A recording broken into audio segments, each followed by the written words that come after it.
Most people think arguments create power. They're wrong. Most people think power lives in the argument. They think if you can out-talk, out-debate, and out-logic everyone around you, you win. But in the real world, that belief quietly drains your power, your respect, and your long-term leverage. Because the moment you treat every conversation like a courtroom, you walk into a trap. A trap built on ego. A trap where your intelligence stops being a weapon and turns into entertainment for other people. Think about it. How many smart people do you know who are always arguing, always proving, always exhausted, and still stuck in the same position? Online, this trap is everywhere. You post one thoughtful idea, and instantly, someone appears, twisting your words, baiting you, demanding a reply. At work, you present a clear plan, and a foolish colleague interrupts, argues against points you never made, and drags the meeting into chaos. You bring facts, they bring volume. You stay calm, they get emotional. You appeal to truth, they fight for their pride. On the surface, it feels like a test of intelligence. You feel that pressure in your chest. If I don't respond, they win. If I don't correct them, people will think I'm wrong. That is the illusion. The real battle is not about who is right. The real battle is about who controls the frame, the attention, and the energy of the room. You see, constantly needing to be right is one of the fastest ways to lose control. The moment you let someone else force you into an argument on their terms, they have already stolen something from you, your time, your composure, your strategic focus. They turn you from a quiet operator into a public performer. You start defending your identity instead of your position. And this is where foolish people are far more dangerous than they look. They know how to poke your ego, even if they cannot follow your logic. They interrupt you, misquote you, laugh at you, question your competence in front of others, not because they care about truth, but because they want a show. The more intelligent you are, the easier it is to trigger you, because your mind is attached to being seen as intelligent. This is why arguments with foolish people feel so draining. You are not debating ideas. You are wrestling with someone's insecurity. No amount of evidence can fix a wounded ego that is fighting for validation. Machiavelli understood this centuries ago. The real sign of intelligence, he suggested, was not brilliant speeches, but the ability to preserve power while others chased applause. The people who quietly win influence are rarely the ones loudly winning public arguments. In this video, you are going to learn how to stop playing the ego game. Now, let's begin with the first shift, seeing every argument as a test of your control, not your correctness. When logic meets loudness, why you keep losing power. Seeing every argument as a test of your control sounds powerful. Until you walk away from a conversation thinking, how did I just lose to that person? You had better facts, better logic, better awareness of the truth, and yet somehow they walked away looking strong while you looked frustrated. Think about it. You show up with data, they show up with volume. You lay out clear timelines and evidence. They raise their voice and flood the room with emotion.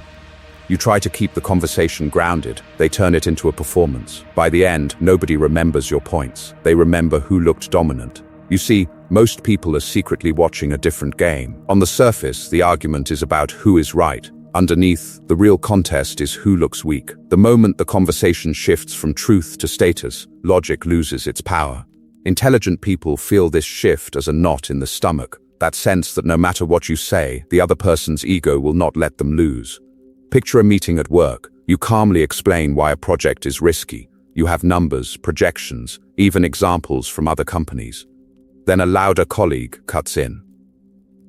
No data, no details, just confidence. That's too negative. We need to be bold. They interrupt, they oversimplify, they talk over you. The room laughs with them, nods with them, and your careful logic gets drowned in their performance. Later, when the project fails, everyone quietly admits you were right. But in that moment, the social win went to them. The same pattern shows up in families. You try to have an adult conversation about boundaries. You speak calmly, they get dramatic. You say, here's what happened. They say, so you're calling me a bad person? You clarify, they twist your words.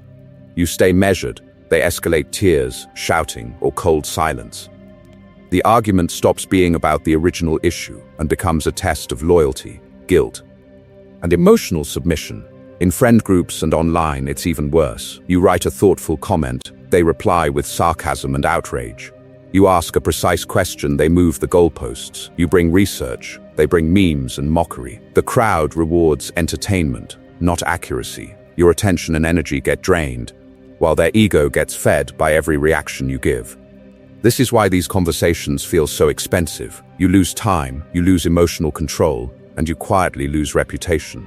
To bystanders, you start to look easy to bait, the person who can always be dragged into an argument. The foolish person walks away feeling validated. You walk away replaying every sentence, wondering where your logic failed, when the real failure was engaging on their terms at all. The real sign of intelligence is not winning that kind of argument. It is recognizing, early, that the game has changed from truth to power, and refusing to play. But how do you do that when the other person controls the room, the volume, and the narrative? That is where Machiavelli becomes dangerous in your hands. The hidden cost of being the rational one. This is where highly intelligent people secretly lose. They walk into an argument assuming everyone is chasing the same thing they are: truth, clarity, mutual understanding.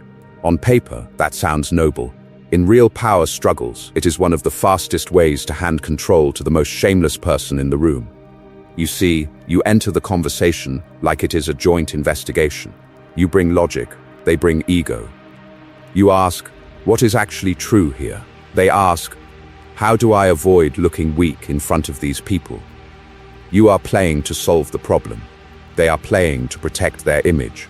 Those are not the same game. Think about it. Have you ever laid out clear facts, step by step, and watched the other person ignore every point and pivot to something emotional? You show evidence, they complain about your tone. You clarify, they accuse you of overreacting.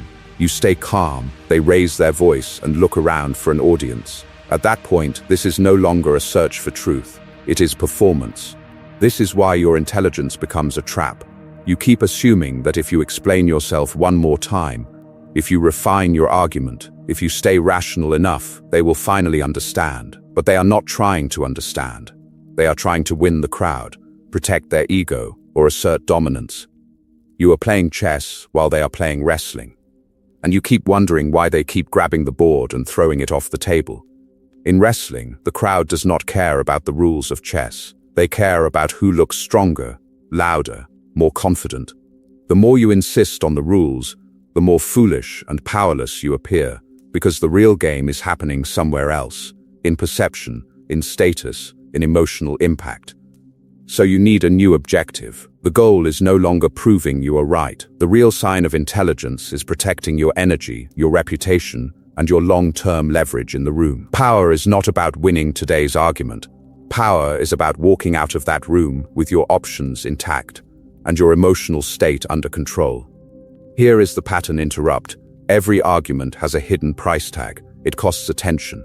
It costs time. It costs emotional stability. Powerful people are ruthless about what they spend those on. They do not pay full price to correct every lie. They do not bankrupt their focus to defeat every foolish comment. The moment you start asking, what is this argument going to cost me? The dynamic shifts. You stop chasing validation and start making investments.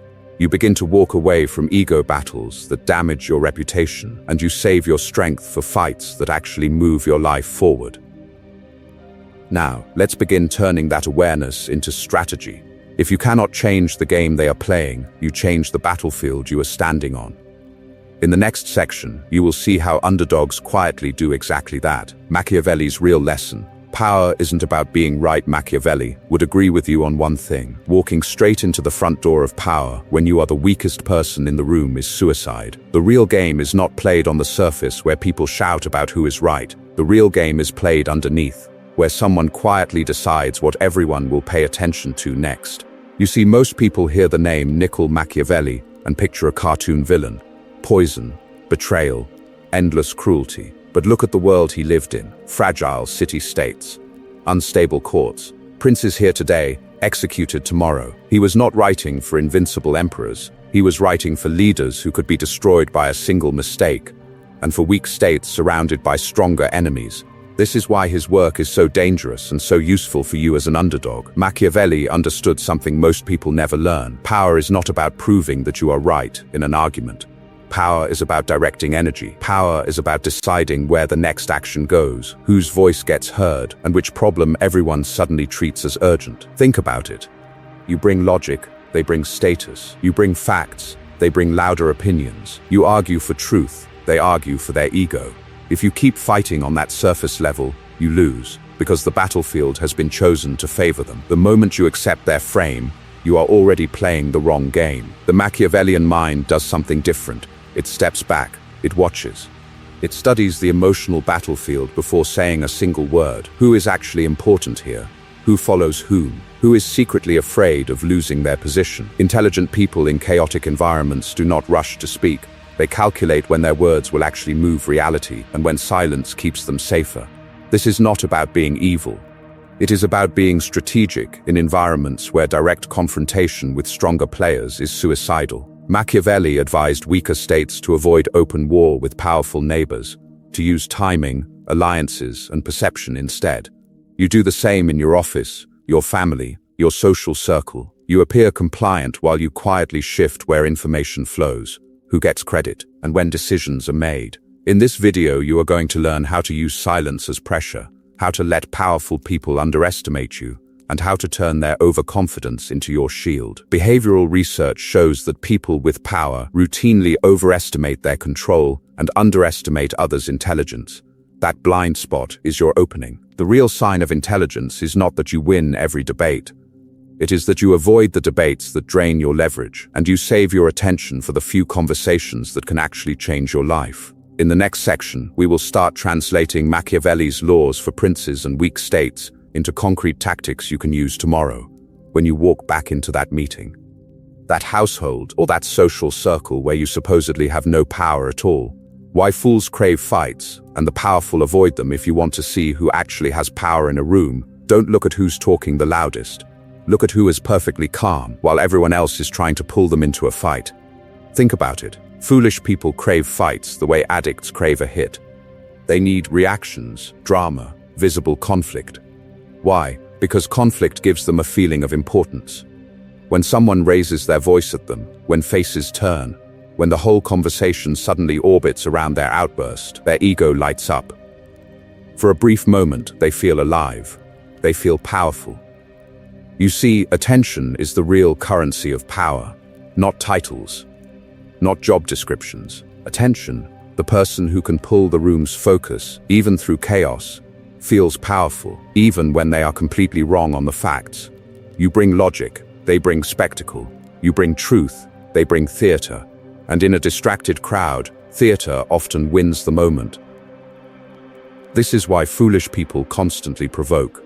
They interrupt, they bait, they escalate tiny disagreements into full-blown arguments. They are not searching for truth, they are hunting for attention. The moment you snap back, raise your tone, or explain yourself emotionally, you pay them in the only currency they understand. You reward their behavior. Truly powerful people operate differently. They rarely engage in open brawls. They observe. They let others expose their character. They give the fool enough space and silence to reveal exactly how little control they have over their own ego. Then, when the timing is right, they intervene with one precise sentence. One clear decision, not a 10-minute argument. Picture a meeting where one colleague keeps attacking your idea.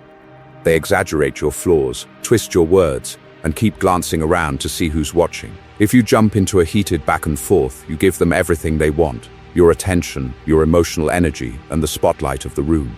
You may win the argument on logic, but you lose the perception battle on control. Because while you are locked in combat, the people who actually matter are not counting points on a debate scoreboard. They are scanning for self-mastery. Decision makers, respected peers, the quiet, intelligent ones in the corner, they are silently asking, who can stay composed under pressure? Who can ignore a foolish provocation and stay focused on outcomes? The real sign of intelligence is not that you can crush a fool with better facts. It is that you refuse to let a fool decide where your attention goes. Power is not about reacting to every attack. Power is about choosing which battlefield even deserves your presence. Now let's begin to apply Machiavelli directly. How do you stay calm while someone is publicly dragging your name, twisting the narrative, and everyone is watching to see if you explode? In the next section, you are going to learn the first underdog tactic that turns their noise into your leverage. Who's really watching you argue? The invisible hierarchy. The moment you feel attacked, your eyes lock on the person in front of you. They raise their voice, you feel your ego rise. And the world shrinks to that one argument. But that is not the real battlefield. The real battlefield is made of people you cannot see. Think about it. In every heated exchange, there are three groups. There are the combatants, locked into emotional theater. There are the visible onlookers, pretending not to stare while absorbing every detail. And above them, there are the invisible decision-makers, the manager, the client, the teacher, the quiet senior person who will never jump into the drama but will absolutely remember how you behaved. You see, foolish people obsess over the opponent in front of them. They want to win this conversation, this insult, this moment. Intelligent people are playing a different game. They are asking a silent question: who is watching? And what story are they building about me right now? They know that power is rarely decided in the argument itself. Power is decided in the mind of the observer who later chooses whom to trust. This is why powerful people rarely argue downwards. Watch any serious leader.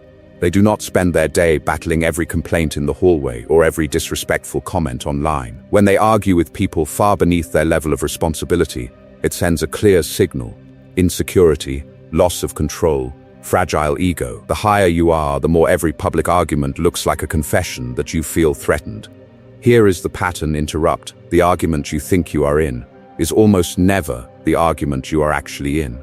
You think you are fighting over who is right. The hidden game is over who looks composed, who looks emotionally stable, who looks like they understand power. The real sign of intelligence is not crushing the other person with logic, but gaining silent respect from the people who actually control your future. So before you engage, you ask a different question.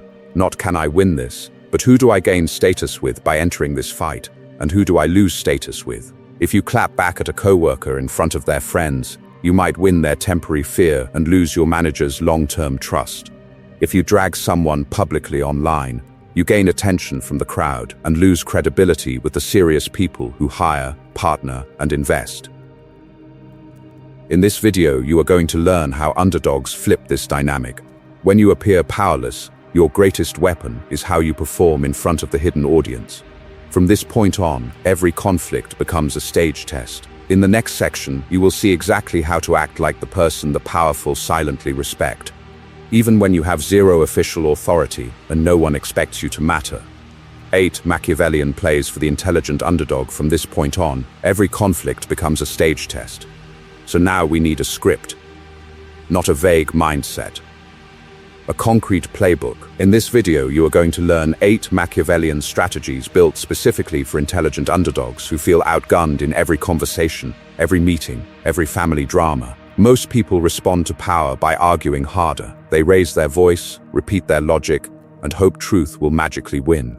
Think about it. Has that ever consistently worked with people whose ego is on the line? This is why you need a different approach. These strategies are about winning without arguing, without endless explanations, and without turning yourself into the villain of the story. You see, Machiavelli's real lesson for the week was not be evil, it was stop fighting on the enemy's terms. You do not beat a stronger opponent by proving you are right. You beat them by making their strength irrelevant. That is the real sign of intelligence in power games. You conserve your energy, you protect your attention, and you quietly move the outcome in your favor while everyone else is busy performing. So here is what we are going to break down. First, hidden power, how to use perception, alliances, and the silent majority in the room so that the person who underestimates you hands you leverage without realizing it. Second, strategic obedience, how to appear compliant while you quietly shift the battlefield to terrain where their title matters less and your preparation, timing, and self-control matter more. Third, information control, how to use silence, ambiguity, and selective disclosure so that powerful people overextend, reveal their real intentions, and expose weaknesses you can exploit later. Fourth, indirect attacks, how to use timing, third-party pressure, and subtle framing instead of direct confrontation when you lack formal authority and open conflict would only damage you. And finally, exit power, how the credible threat of walking away from a job, a relationship, or a social circle flips the dynamic, even when you start at zero. Behavioral research shows that the person with clear alternative almost always negotiates from a stronger position. The moment you have a real exit, you stop begging for respect and start choosing where your energy goes. Understand this clearly. These strategies are not about humiliating others or turning you into some cartoon villain. They are about protecting your power, your time, and your mental stability in environments that reward the loud and punish the thoughtful. You will learn how to stay calm while foolish people burn their own credibility. As we go through each play, track yourself. Which strategy fits your workplace right now? Which one fits that family member who never listens? Which one fits the friend group where you are always explaining yourself? The moment you match a strategy to a situation, you gain control. Now, let's begin with the first Machiavellian play, how to weaponize hidden power when everyone assumes you have none.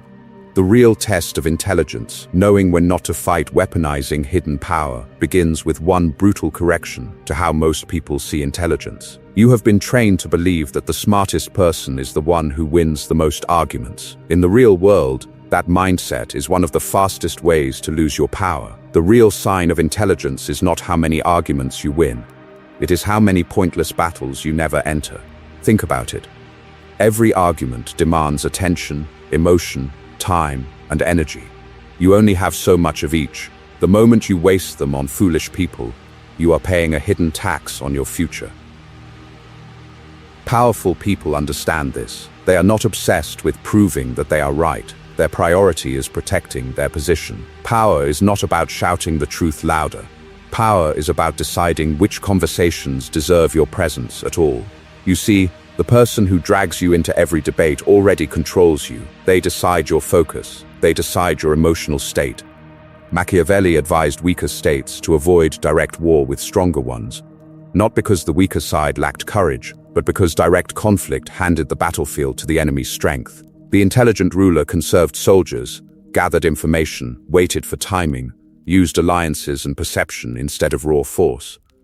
You are in the same situation every day, only your battlefield is meetings, messages, and social media arguments. In those rooms, the smartest person is often not the one talking the most. It is the one who lets others talk themselves into weakness while they quietly collect information.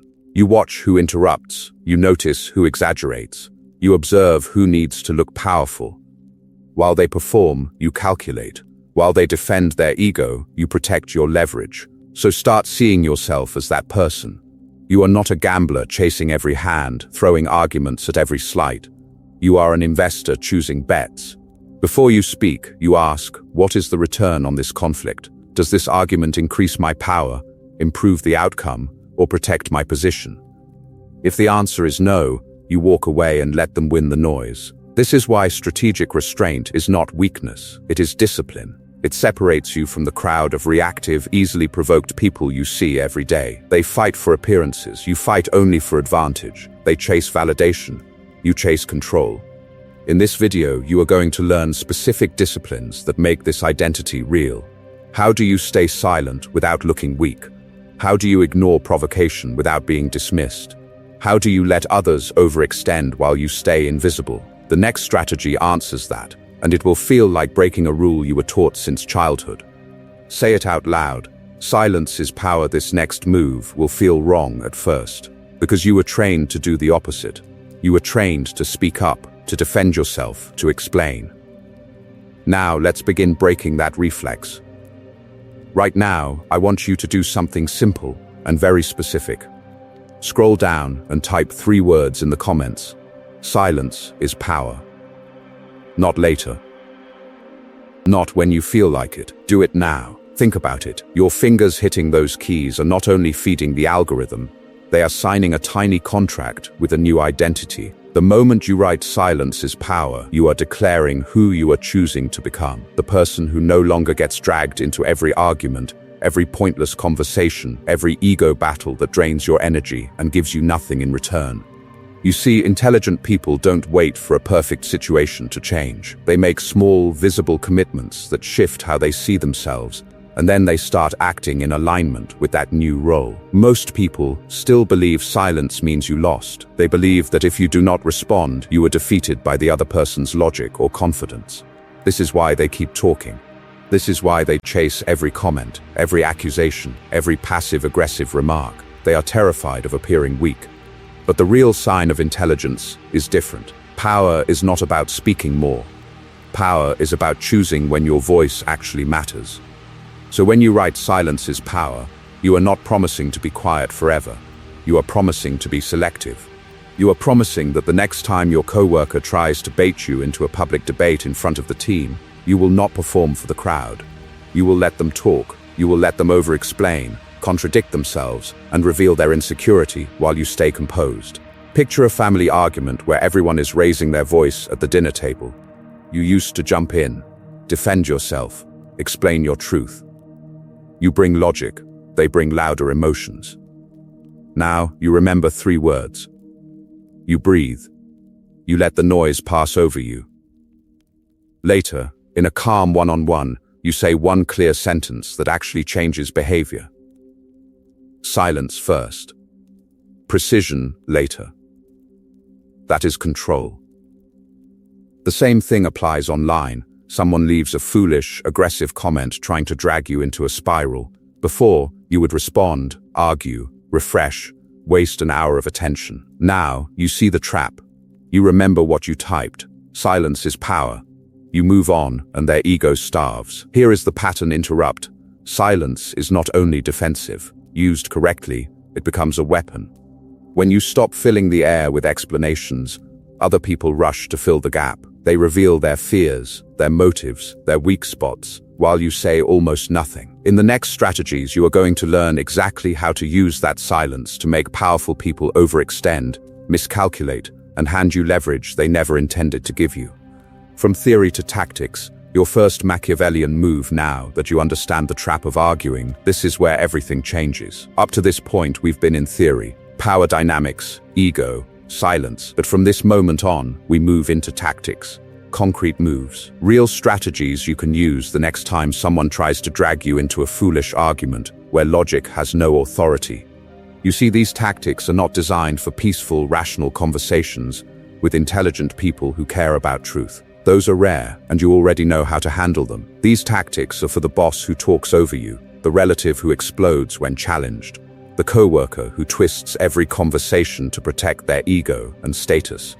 They are for people who do not play fair. Think about it. When you deal with those people using normal rules, you always lose. You bring facts, they bring volume. You bring logic, they bring drama. You stay calm, they escalate until everyone is paying attention to them. This is why arguing feels so exhausting. You are trying to play chess against someone who keeps flipping the board. So let's be clear about the context. You are not here to become a tyrant. You are not here to dominate every room or crush every person who disagrees with you. The goal is much simpler and far more dangerous. You are here to survive, to protect your energy, and to quietly reverse power dynamics in situations where you start at zero. Machiavelli never told the weak to fight stronger opponents head-on. He told them to change the game. Strategic obedience, alliances, timing, deception. In this video, you are going to learn how to apply that mindset to everyday conversations. At work, in your family, in your social circle, anywhere someone believes they can control you because they talk louder or hold a title. Before we dive into strategy number 1, do something important. Bring one specific conflict to mind, one situation where you feel powerless, a manager who dismisses your ideas, a partner who always has to win the argument, a friend who uses guilt to control you. Hold that situation in your head. As we go through each strategy, you are going to test it against that exact scenario. The real sign of intelligence is not how fast you can respond. It is how precisely you can choose where not to respond. Strategy number 1 will show you the first filter, recognizing when logic is useless. The moment you see that the other person is defending ego, not seeking truth, you stop wasting your best weapon on the wrong battlefield. Because from here on, your goal is not to win the argument. Your goal is to win the outcome. And that starts with knowing when reason has no power at all. Strategy #1. Recognize when logic is useless, so strategy number 1 is not a clever line or a debate trick. It's a discipline. It's the ability to recognize very early when the other person is not searching for truth at all, but performing for validation and protection. This sounds simple. It is not. especially for intelligent people who were trained their whole lives to believe that the best argument should eventually win. You were rewarded in school for being accurate, for having evidence, for explaining things clearly. Think about it. How many years were you conditioned to believe that if you walk into a conversation with facts, you automatically hold the power? In the real world, that assumption quietly destroys your leverage. You walk into an argument thinking, if I just explain it clearly enough, they'll understand. You repeat yourself, you bring more data, you slow down, you simplify, you clarify. Meanwhile, their ego is screaming that if they accept your point, they lose status, they lose face, they lose control. This is why your logic bounces off. It's not that your reasoning is weak. It's that their identity is on the line. You see, the moment a person feels that accepting the truth would make them look foolish, subordinate, or exposed, the entire game changes. They are no longer debating ideas, they are defending themselves. Look at the emotional stakes. A manager refuses to admit a bad decision in front of their team because embarrassment would damage their authority. A friend doubles down on a lie because confessing would shatter their self-image as the honest one. A powerful person twists the story in a meeting because maintaining dominance in front of others is more important than accuracy. They are fighting for image, not information. Now, how do you recognize that shift in real time? You pay ruthless attention to behavior. They interrupt you before you finish a sentence. They ignore clear evidence you already presented. They exaggerate what you said into an extreme position you never took. They change the topic the moment you corner them on a fact. They twist a neutral statement into a personal attack and act offended. At that point, logic has already lost its power. Intelligent people notice this shift early. They see that the conversation has turned into theater, a performance for an invisible audience. Their own ego, their followers, their boss, whoever they need to impress. The real sign of intelligence is not to push harder, but to quietly close your wallet of attention and stop spending energy where there will be no return.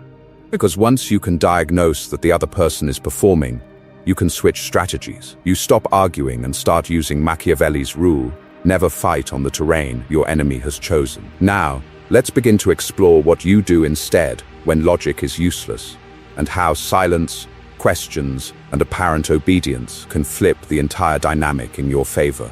The moment you stop explaining and start observing, the moment you accept that logic is useless with this person, your role in the situation changes completely.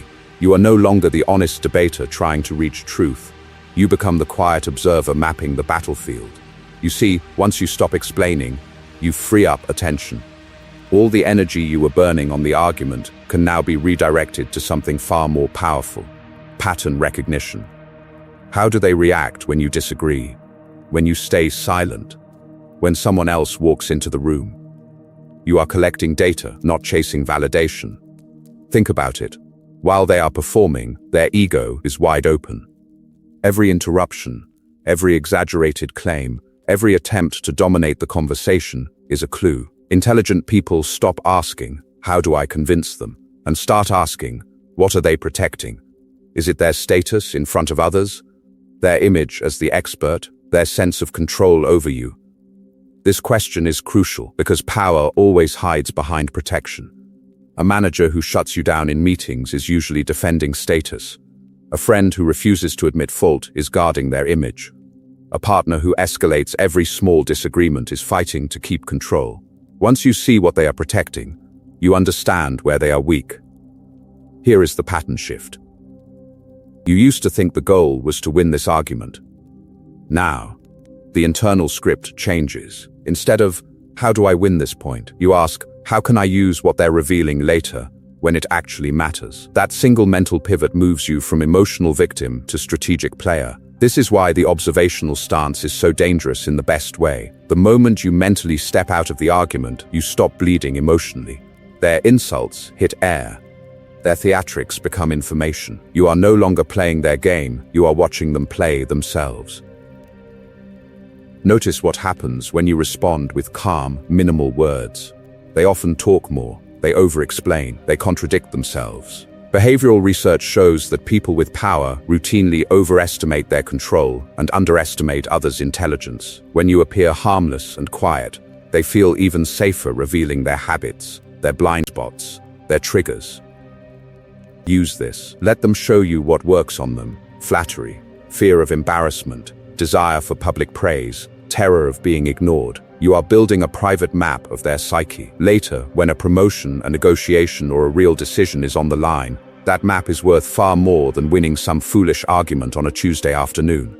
In this video, you are going to learn exactly how to store these observations, how to hide your growing leverage, and how to deploy it with timing that feels almost unfair. The real sign of intelligence is not that you never get pulled into irrational conversations, but that you know how to quietly turn every irrational moment into future power.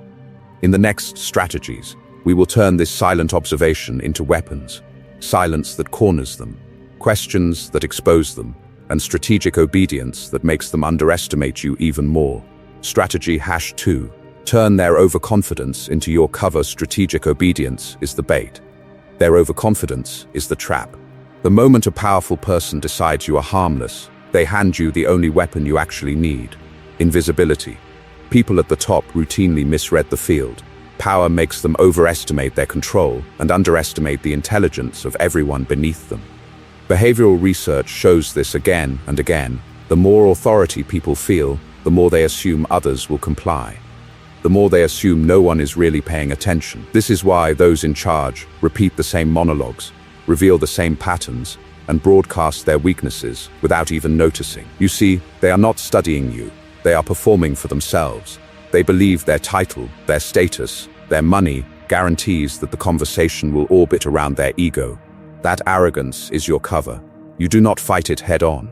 You feed it, calmly, strategically. So what do you do in practice? You act slightly less capable than you are, slightly less informed, slightly less emotionally invested, not incompetent, not foolish, simply unthreatening. You let them explain obvious things to you. You let them correct details that do not matter. You nod when their logic wobbles but does not collapse. Think about it. How hard does someone look for hidden resistance in a person who seems eager to agree? When you do this well, something important happens. A stronger opponent relaxes their guard around you. They stop editing themselves. They stop hiding their real alliances, their true priorities, their private frustrations. They start taking calls in front of you, venting in front of you, improvising in front of you. In their mind, you are background. In reality, you are surveillance. This strategic underestimation is not self-betrayal, it is information warfare. Machiavelli advised weaker states to avoid direct war with stronger ones and instead rely on deception, alliances, and timing. You are doing the same thing in human form. While their ego reaches for applause, your attention reaches for patterns: who they fear, who they favor, what they repeat when stressed, where their stories quietly contradict the truth. You are not playing dumb. You are refusing to advertise the full extent of your insight.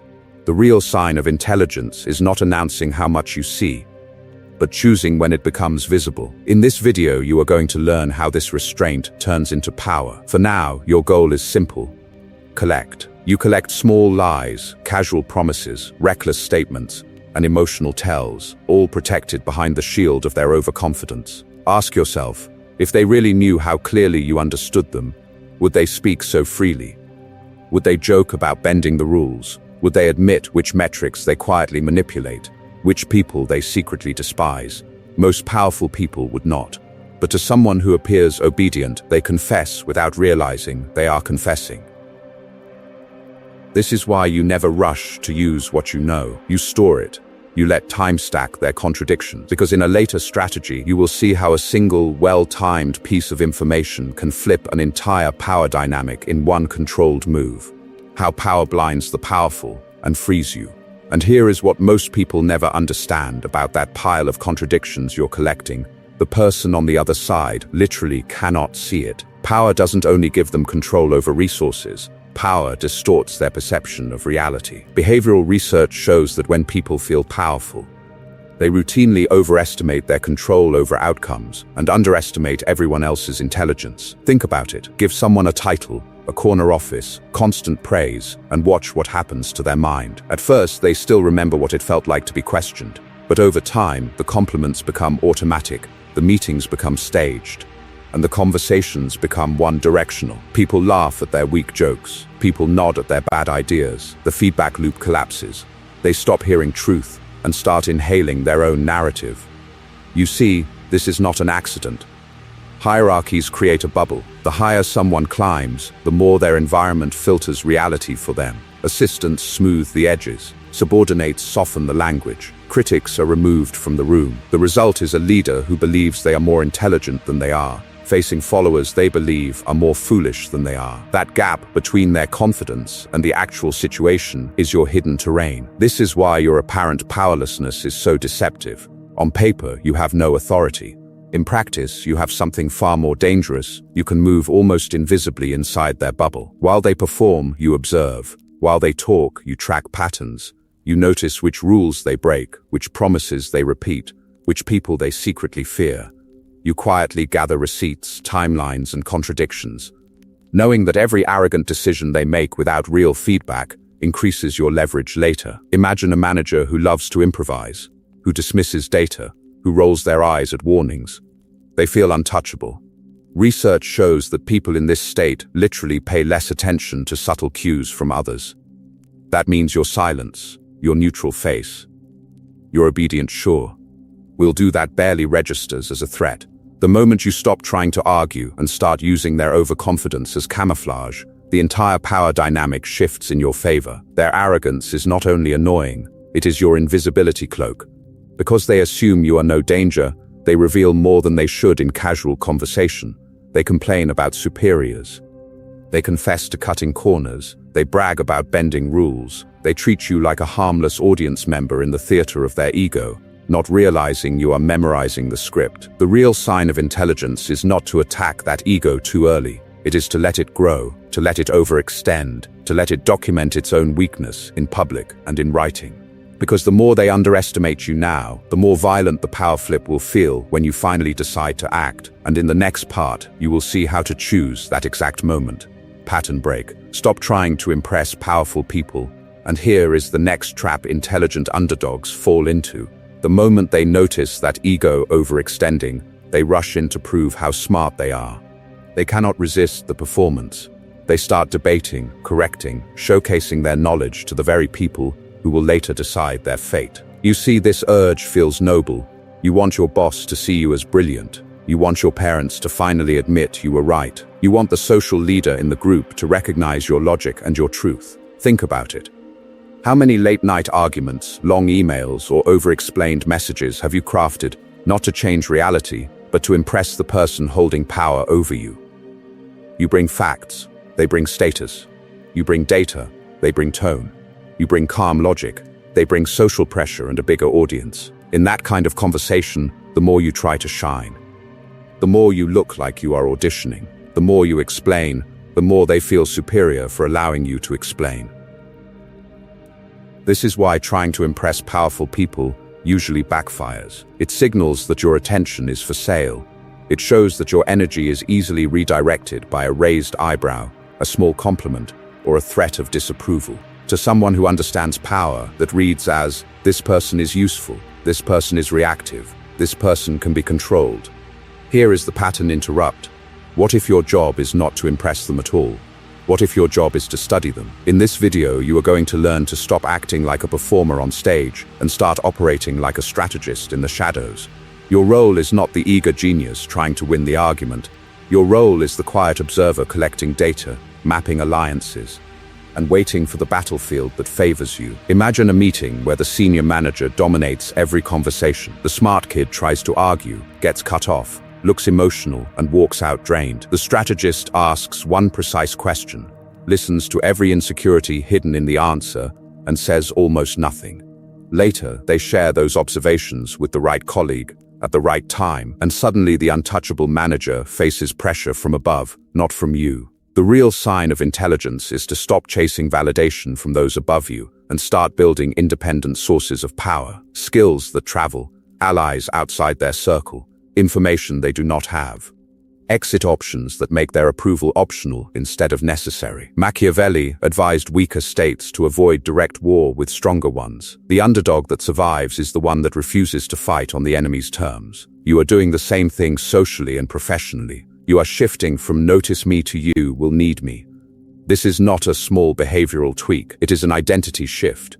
You are no longer the manipulable smart kid who lives for praise. The moment you detach your ego from their approval, you become dangerous, because now you can walk away. And in the next section, you will see how to build that exit power step by step, long before they realize you have it. Strategy, #3, strategic obedience. Win by appearing to lose once you have exit power. You unlock a different weapon, the ability to pretend you don't. This is where strategy number 3 comes in. Most people think power means visibly resisting, pushing back, arguing. But in the real world, that visible resistance is often the fastest way to get crushed. The real sign of intelligence is knowing when to appear to lose, so you can quietly win later. Strategic obedience is the art of saying yes on the surface while rearranging the pieces underneath the table. You agree in the conversation, but you alter the conditions of reality. You see, powerless people fight the order itself. Strategic people accept the order, then make sure that when it is carried out, it exposes the foolishness of the person who gave it. You are not rebelling, you are allowing their own behavior to walk them into a trap. Take a toxic workplace. Your boss attacks you in meetings, shoots down your ideas, twists your words. You bring logic, they bring ego. You raise concerns, they raise their voice. Every argument drains your energy and makes you look difficult to anyone watching from the outside. Think about it. Who does the room usually side with? The calm authority figure, or the frustrated employee trying to defend themselves? So you stop arguing. In the next meeting, you nod. You say, "Understood, I'll do exactly that." No sarcasm, no eye roll. You follow their instructions precisely. Then you document everything. You send a short summary email, "Per your direction, I will do X by Y date in Z way." You keep records of outcomes, timestamps, contradictions. On the surface, you are obedient. Underneath, you are building a written map of their incompetence. What happens psychologically? Their defensiveness drops, because you are no longer a visible threat. The moment you stop pushing back in public, their ego relaxes, they overextend, they stop editing themselves. Meanwhile, the written trail you create becomes leverage with higher authorities, HR, or even legal protection if things escalate. When the project fails exactly how you predicted, you are not the angry accuser. You are the calm professional with receipts. This is precisely what Machiavelli advised weaker states to do. He warned them not to charge headfirst into war with stronger powers. Direct confrontation was suicide. Instead, he told them to use timing, alliances, and deception to let the larger power exhaust itself, reveal its weaknesses, and then strike where it was unprotected. Strategic obedience is the personal version of that statecraft. You let the stronger side feel safe while you rearrange the battlefield. The key is intention. You are not surrendering your power. You are trading a small, visible loss for a larger, invisible position of strength later. You are sacrificing the argument to win the outcome. This is why intelligent people sometimes look compliant to outsiders. They are not weak. They are patient. In the next section, you will see how to combine this patience with information control, so that powerful people misread the entire game you are actually playing. The power of receipts. Let them overrule you on record. Patience gives you position. But position is useless unless you can prove what really happened when the blame game begins. This is where most people lose their power. They argue. They get emotional. They rely on memory. Intelligent people do something colder. They create receipts. The moment a stronger person overrules you, your real move is not another argument. Your real move is a calm follow-up message. As per our conversation, I'll do X instead of Y, even though I recommended Y for. I'll proceed as directed. That's it. No sarcasm, no ego. A simple, factual summary. You see, you are not trying to win the conversation. You are building the archive that will win the investigation later. Think about it. When a bad decision explodes, what happens? People scramble. Stories change. I never said that. We all agreed. No one warned me. In chaos, the person with the clearest record controls the truth. Your email becomes a quiet anchor in a storm of revisionist history. You are not shouting, "I told you so." You are calmly forwarding the thread.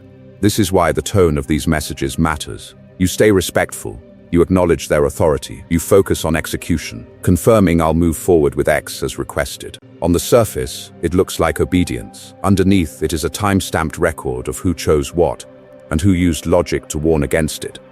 Power loves to deny responsibility. Documentation makes denial expensive. Over time, a pattern emerges. Decision after decision, your recommendations are overruled, the outcomes fail, and the receipts line up in a neat row. One email can be dismissed. 10 emails, spread across months, all showing the same dynamic. That is no longer a complaint. That is a case. When higher-ups finally start asking, how did this keep happening? You are not speculating. You are presenting evidence. Notice how this flips the dynamic. You used to be the difficult one who questioned things. Now, on paper, you are the calm professional who raised reasonable concerns and then executed orders with full effort. You bring facts, they bring louder opinions. You bring documented logic, they bring fading memories. The real sign of intelligence is that you let the receipts speak while you conserve your energy. And you never gloat. You do not weaponize "I told you so" in the meeting. You let other people connect the dots. When a director reads, "As per your instruction, I proceeded with X despite recommending Y," you do not need to add commentary. Silence, plus proof, is far more devastating than an emotional argument ever was. In this video, you are going to learn how this habit becomes even more powerful when you combine it with alliances and timing. What happens when your quiet archive matches the private frustrations of other overlooked people?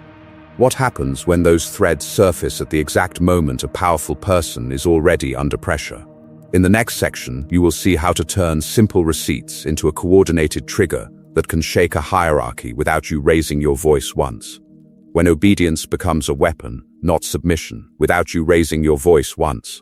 Now let's begin with the move that feels the most wrong to your ego and the most right to your long-term power, using obedience as a weapon.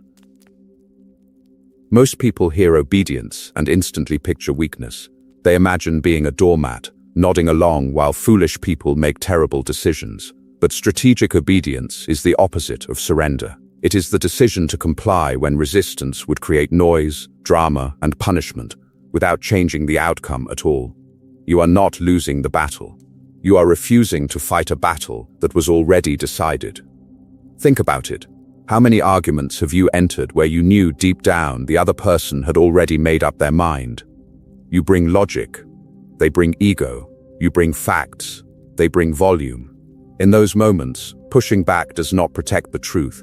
It only paints a target on your back as difficult, while nothing in the real situation improves. This is why you need a simple mental filter. Obey when the cost to you is reversible, and when obedience will expose the other person's pattern to important observers. If the order wastes an afternoon but not your career, if the instruction is stupid but not unsafe, you comply calmly and let reality do the arguing for you. The real sign of intelligence is knowing when to let a foolish plan run until it incriminates its creator. Picture a manager who ignores every warning and demands a rushed launch. You could fight, escalate, and drain your energy in a public argument, or you document your concerns once, follow the directive, and stay professional. When the failure arrives, who looks emotional and who looks controlled? Who loses credibility and who gains quiet trust from the people who actually matter? You see, this tactic is not for every situation. There is one hard line: physical danger and abuse. If obedience puts your body or basic safety at risk, the strategy is not compliance, it is exit. In those environments, you do not play Machiavellian games. You protect yourself. You plan your way out. You involve help if you can. Power games only matter when you are safe enough to play them. Used in the right context, strategic obedience becomes an energy shield. You conserve your attention instead of feeding endless confrontation. You stay out of pointless conflict while the other person burns their reputation by overreaching, overpromising, or overreacting. The moment you stop needing to win every conversation, you start winning something more important: control over how you are perceived. And here is the pattern interrupt. In rigid hierarchies, the most feared player is rarely the loud rebel. It is the quiet subordinate who appears compliant, remembers everything, and chooses their moments. In this video, you are going to learn how this single shift, from reflexive resistance to deliberate obedience, sets up the next move, turning those small, obedient yeses into a pressure point that even the highest authority cannot ignore. Strategy #4. Control information, not people. Those obedient yeses give you access to something far more valuable than open defiance ever could: information. Powerless people try to control behavior. Intelligent underdogs learn to control information. Think about it. Who actually decides what others do? The one shouting orders, or the one deciding what those orders are based on? When you have no formal authority, trying to control people directly is a losing game. They do not have to listen to you. They do not have to obey your logic. They can ignore your messages, dismiss your arguments, and walk away from any conversation that threatens their ego. The moment you chase their attention, you hand them control. This is why the underdog's objective must change. You stop trying to move people. You start trying to move what people see. You see, behavior is downstream of perception. Perception is built on information, what they know, when they know it, and how it is framed. You may not control their decisions, but you can influence the menu of options they believe they have. You can decide which facts arrive on their desk, which warnings reach their ears, and which details stay in the dark long enough for them to reveal their true nature. Machiavelli understood this clearly. In politics and in hierarchies, the perception of strength often matters more than actual strength. If people believe you have allies, resources, or alternatives, they treat you with caution. If they believe you are isolated and desperate, they treat you as expendable. What creates those beliefs? Information flow. Rumors, reports, who speaks to whom, and who stays silent at the crucial moment. So instead of trying to command, you begin to curate. You use silence as a weapon. You let foolish people speak first, over-explain, and expose their blind spots. You use ambiguity, not to confuse everyone, but to prevent powerful egos from accurately mapping your intentions. You share selectively, revealing enough truth to be trusted, while withholding the timing, the context, or the full picture that would give them total control over you. Picture a domineering coworker who steamrolls every meeting. You do not argue with them in public. You do not get dragged into a loud performance where volume beats logic. Instead, you pay attention. You notice the one person they actually respect, the manager whose approval they crave. Quietly, at the right moment, you share a key piece of information with that manager. A risk the domineering coworker has ignored, a client concern they dismissed, a deadline they are about to miss. No drama, no accusation, just calm, precise information. What happens next? The manager questions them. Their confidence cracks. They are forced to adjust course, not because you won an argument, but because the battlefield shifted without them noticing. That is information control. That is invisible leverage. In the next strategy, you will see how to take this one step further, using other people, timing, and third-party pressure as indirect weapons. So you never have to attack head-on to flip the entire power dynamic. Silence, ambiguity, and the art of making others guess now. Let's begin with one of the quietest, most underestimated weapons in this entire playbook: silence. Up to this point, you have seen how information control shifts the battlefield. Silence is the advanced version of that. When you answer every question fully and immediately, you hand over your entire map. They see your motives, your limits, your fears. The conversation becomes an open book exam on you. The moment you stop doing that, something interesting happens. You see, when you leave space, powerful people hate it. They are used to others filling the silence, rushing to explain themselves, over-clarifying every thought. When you respond briefly or with a calm that's one way to see it, their mind starts working. They begin to guess. They project their own fears and desires onto your silence, and that projection reveals far more about them than any direct question ever could. Think about it. In a meeting, you can either talk to prove you belong, or you can talk to collect leverage. You speak once, clearly, then you go quiet. You watch. The overconfident manager who loves the sound of their own voice starts expanding on their idea. Then they keep expanding. Each extra sentence adds risk.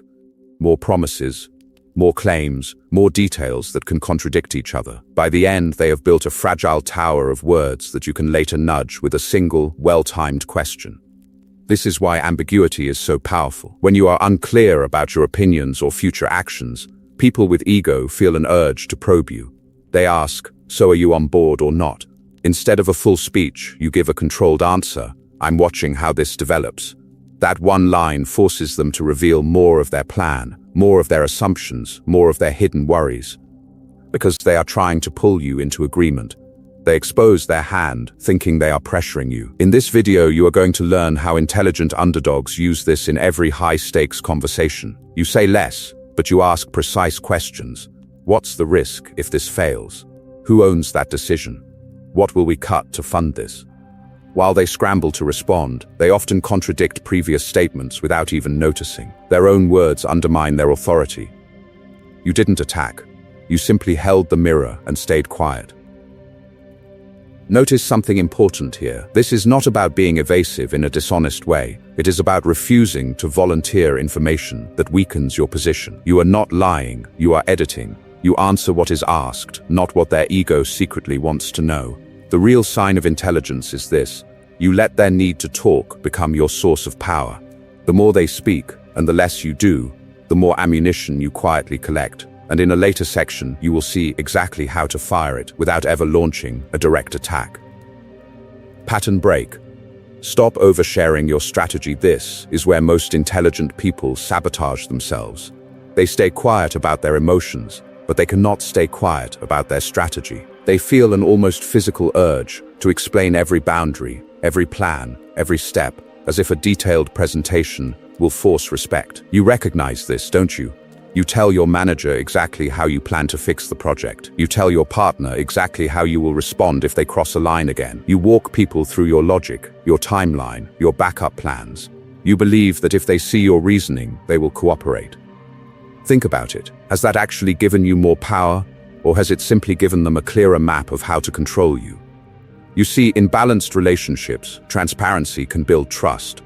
But in power-imbalanced situations, transparency often becomes a gift to the other side. You reveal where you're going, they quietly set up roadblocks. You show your fears, they know exactly which buttons to press. You announce your deadlines, they know when to stall. The moment a stronger player can predict you, your leverage dies. This is why Machiavelli warned weaker states not to reveal intentions to stronger rivals. Once your strategy is visible, a powerful opponent does not need to crush you directly. They simply adjust, delay, or redirect you until your energy is gone. The same thing happens in an office, in a family, in a negotiation. You talk, they listen. You reveal, they calculate. You feel honest, they feel prepared. So you need a pattern break. Starting now, you stop narrating your long-term plans. You stop defending every boundary with a TED Talk. You stop turning every decision into a public debate. Instead, you describe the next necessary action.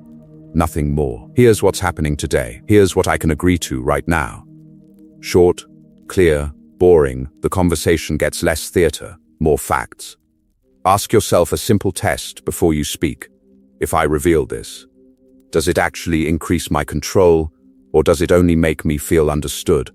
If it does not help you and could be used against you later, you keep it. You hold it like a card in a game. You do not lie. You edit. You give information the way a strategist gives ground, only when it creates a better position. Pattern interrupt. Imagine walking into your next difficult conversation and saying half of what you usually say, then half again. What happens? At first, people push for more. They ask. They probe. They complain that you're being vague. Good. Their ego hates losing access to your mind. Their frustration tells you your silence is working. The real sign of intelligence here is not secrecy for its own sake. It is controlled visibility. You are moving from open book to strategic operator. Still honest, still grounded in truth. But no longer predictable, no longer easy to read, and in the next section, you will see how that new opacity forces stronger players to reveal themselves before you ever reveal your full hand. Strategy hack 5. Attack indirectly. Never charge the front door. Opacity is power. Once people cannot read you, they cannot predict you.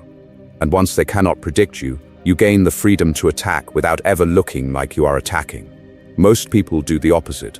They feel disrespected, so they charge the front door. They confront the boss in a meeting. They call out the unfair teacher in front of the class. They fire off the angry email to the client. Think about it. How often does that end with the powerful person humbled, apologizing, and changing their behavior? Almost never. When you lack formal authority, direct attacks are suicide missions. You see, the hierarchy is designed to protect the person above you. You go at them head-on, and the system snaps shut like a trap. They label you emotional, unprofessional, not a team player. HR files your complaint, then quietly warns them. They get more careful. You get isolated. Their power is reinforced. your reputation bleeds. This is why Machiavelli warned weaker states to avoid open war with stronger ones. The stronger side controls the battlefield, the narrative, and the resources. The weaker side that charges straight ahead does not die heroically, it disappears. The real sign of intelligence is refusing to fight on terrain where you cannot win, no matter how righteous your anger feels in the moment. So what does an indirect attack look like in real life? You do not argue with the toxic manager in front of everyone. You collect patterns, dates, messages, specific incidents. You quietly align with others who have been burned. Not gossip, evidence then, instead of a lone emotional complaint. Upper management or HR starts seeing a consistent story from multiple directions. The pressure does not look like you versus them. It looks like reality versus their behavior. Notice the shift in power. You say less in public. You conserve your energy. Meanwhile, their ego keeps them performing. They interrupt. They disrespect. They overplay their control in front of witnesses. You let them talk. You let them write the report against themselves. By the time the right people see the full picture, your attack is simply the truth, organized. Machiavelli's playbook for underdogs is alliances, deception, and timing. You do not lie about what happened. You redirect where and when the confrontation occurs, instead of a loud argument in a meeting. The real conversation happens in a quiet office with someone who outranks them, or in a performance review they did not see coming. The goal is not revenge, the goal is cost. Your strategy is to make their bad behavior so expensive, so publicly risky, that continuing it is no longer rational. The moment the powerful person realizes that every foolish move creates consequences from multiple sides, the dynamic reverses. They start calculating. They start hesitating. And in the next section, you will see how to add one more weapon to this pressure. The power of a credible exit, even when you start with almost nothing. Proxies, allies, and the power of I'm not the only one pressure from multiple sides is powerful. But if all that pressure has your face on it, the system still knows exactly where to aim. The next move is to disappear your ego from the equation and let structures, patterns, and other people carry the weight. A lone complainer is easy to crush. You raise an issue. They label you emotional, difficult, not a team player.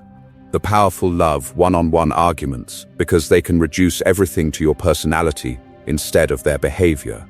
You see, one voice can always be dismissed as an exception.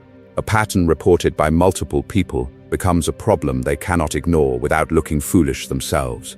So what do you do when you feel like the only one who sees the abuse, the disrespect, or the manipulation? You do not rush to the podium. You start by quietly comparing notes. You ask calm, simple questions. Have you noticed this too? Has he done that with you? Does she always react like this? You are not gossiping. You are gathering data. The moment the stories line up, you move from isolated victim to pattern detector. Think about it. This is why intelligent underdogs study behavior like investigators, not like plaintiffs. You look for consistent actions, not one dramatic incident. Same comments, same double standards, same public humiliation, repeated across different people and moments. When 3, 4, 5 people describe the same experience with the same person, you no longer have a complaint. You have evidence of a system. Now, when it is time to speak to authority, you do not walk in with "I have a problem." That invites an argument about your feelings, your attitude, your supposed lack of resilience. Instead, you shift the frame. Several of us have noticed a pattern. Multiple people have experienced the same thing. You move the conversation from your ego to their responsibility. An individual can be ignored. A pattern triggers risk, legal risk, reputational risk, operational risk. Power listens when risk appears. This same principle works outside formal hierarchies. In a friend group, a social circle, even a dating situation, direct confrontation often leads to drama, denial, and more ego. You bring truth, they bring performance. So you apply indirect pressure. You quietly shift your attention, your time, your presence toward alternative circles. You stop feeding their status with your constant availability. See, attention is a currency. When you redirect it, people feel the loss long before they admit it. At first, they mock it. Then they notice it. Then they chase it. The real sign of intelligence is understanding that where you place your time can say no louder than any argument. You do not beg for respect, you make disrespect expensive. In this video, you are going to learn how this indirect pressure becomes far more dangerous when combined with one last weapon, a credible exit. When patterns, allies, and quiet distance meet the power to walk away, the entire game flips. The question is, how do you build that exit when you start from zero? Pattern break. You don't need to be the hero of the story, you want that exit. First, you have to kill the fantasy that you will walk out as the celebrated hero. That fantasy is exactly how people with power keep you obedient. They let you dream of the big speech, the dramatic confrontation, the moment everyone finally claps for you. Think about it. How many times have you imagined standing up in the meeting, exposing the unfair manager, delivering a speech so sharp that the whole room turns and finally gets it? You see yourself as the one person brave enough to say what everyone is secretly thinking. In your head, the music swells, the camera zooms in, and the credits roll. In the real world, that person usually gets fired, isolated, or quietly punished. The visible hero pays retail for every act of defiance. The quiet strategist pays wholesale. Power loves a loud target because it is easy to frame, easy to discredit, easy to remove. The moment you step into the spotlight, you step into their crosshairs. This is why intelligent people in harsh environments rarely try to be the face of the rebellion. They become the architect of the environment instead. They collect information, map alliances, and understand timing. They let louder, more impulsive people play the role of public resistor, while they shape what actually happens behind the scenes. Picture a toxic team. One person explodes in a meeting, calls out the boss, and storms out. They spoke the truth, but they lose their position, their income, their access. Another person stays calm, takes notes, builds quiet relationships with higher leadership, documents patterns, and waits. Months later, when the company needs a reason to remove that boss, whose information suddenly becomes valuable? Not the hero, the architect. Detach from the need for credit. Ask a colder question. Did the behavior stop? Did the power dynamic shift? If the answer is yes, you already won, even if nobody knows you were involved. The real sign of intelligence is the ability to trade applause for actual control. Machiavellian strategy is not about applause and recognition. It is about survival, influence, and leverage. In this video, you are going to learn to measure success by outcomes, not by how dramatic your argument looked in the moment. You do not need a viral confrontation. You need a quiet, durable change in how people are allowed to treat you. So stop trying to be the knight charging across the board for glory. Become the person who designed the board, the person who placed the pieces, the person who decided which squares are safe and which are traps. Heroes win scenes, architects win games. Here is the pattern interrupt. Your new role is not the main character. Your new role is the game designer.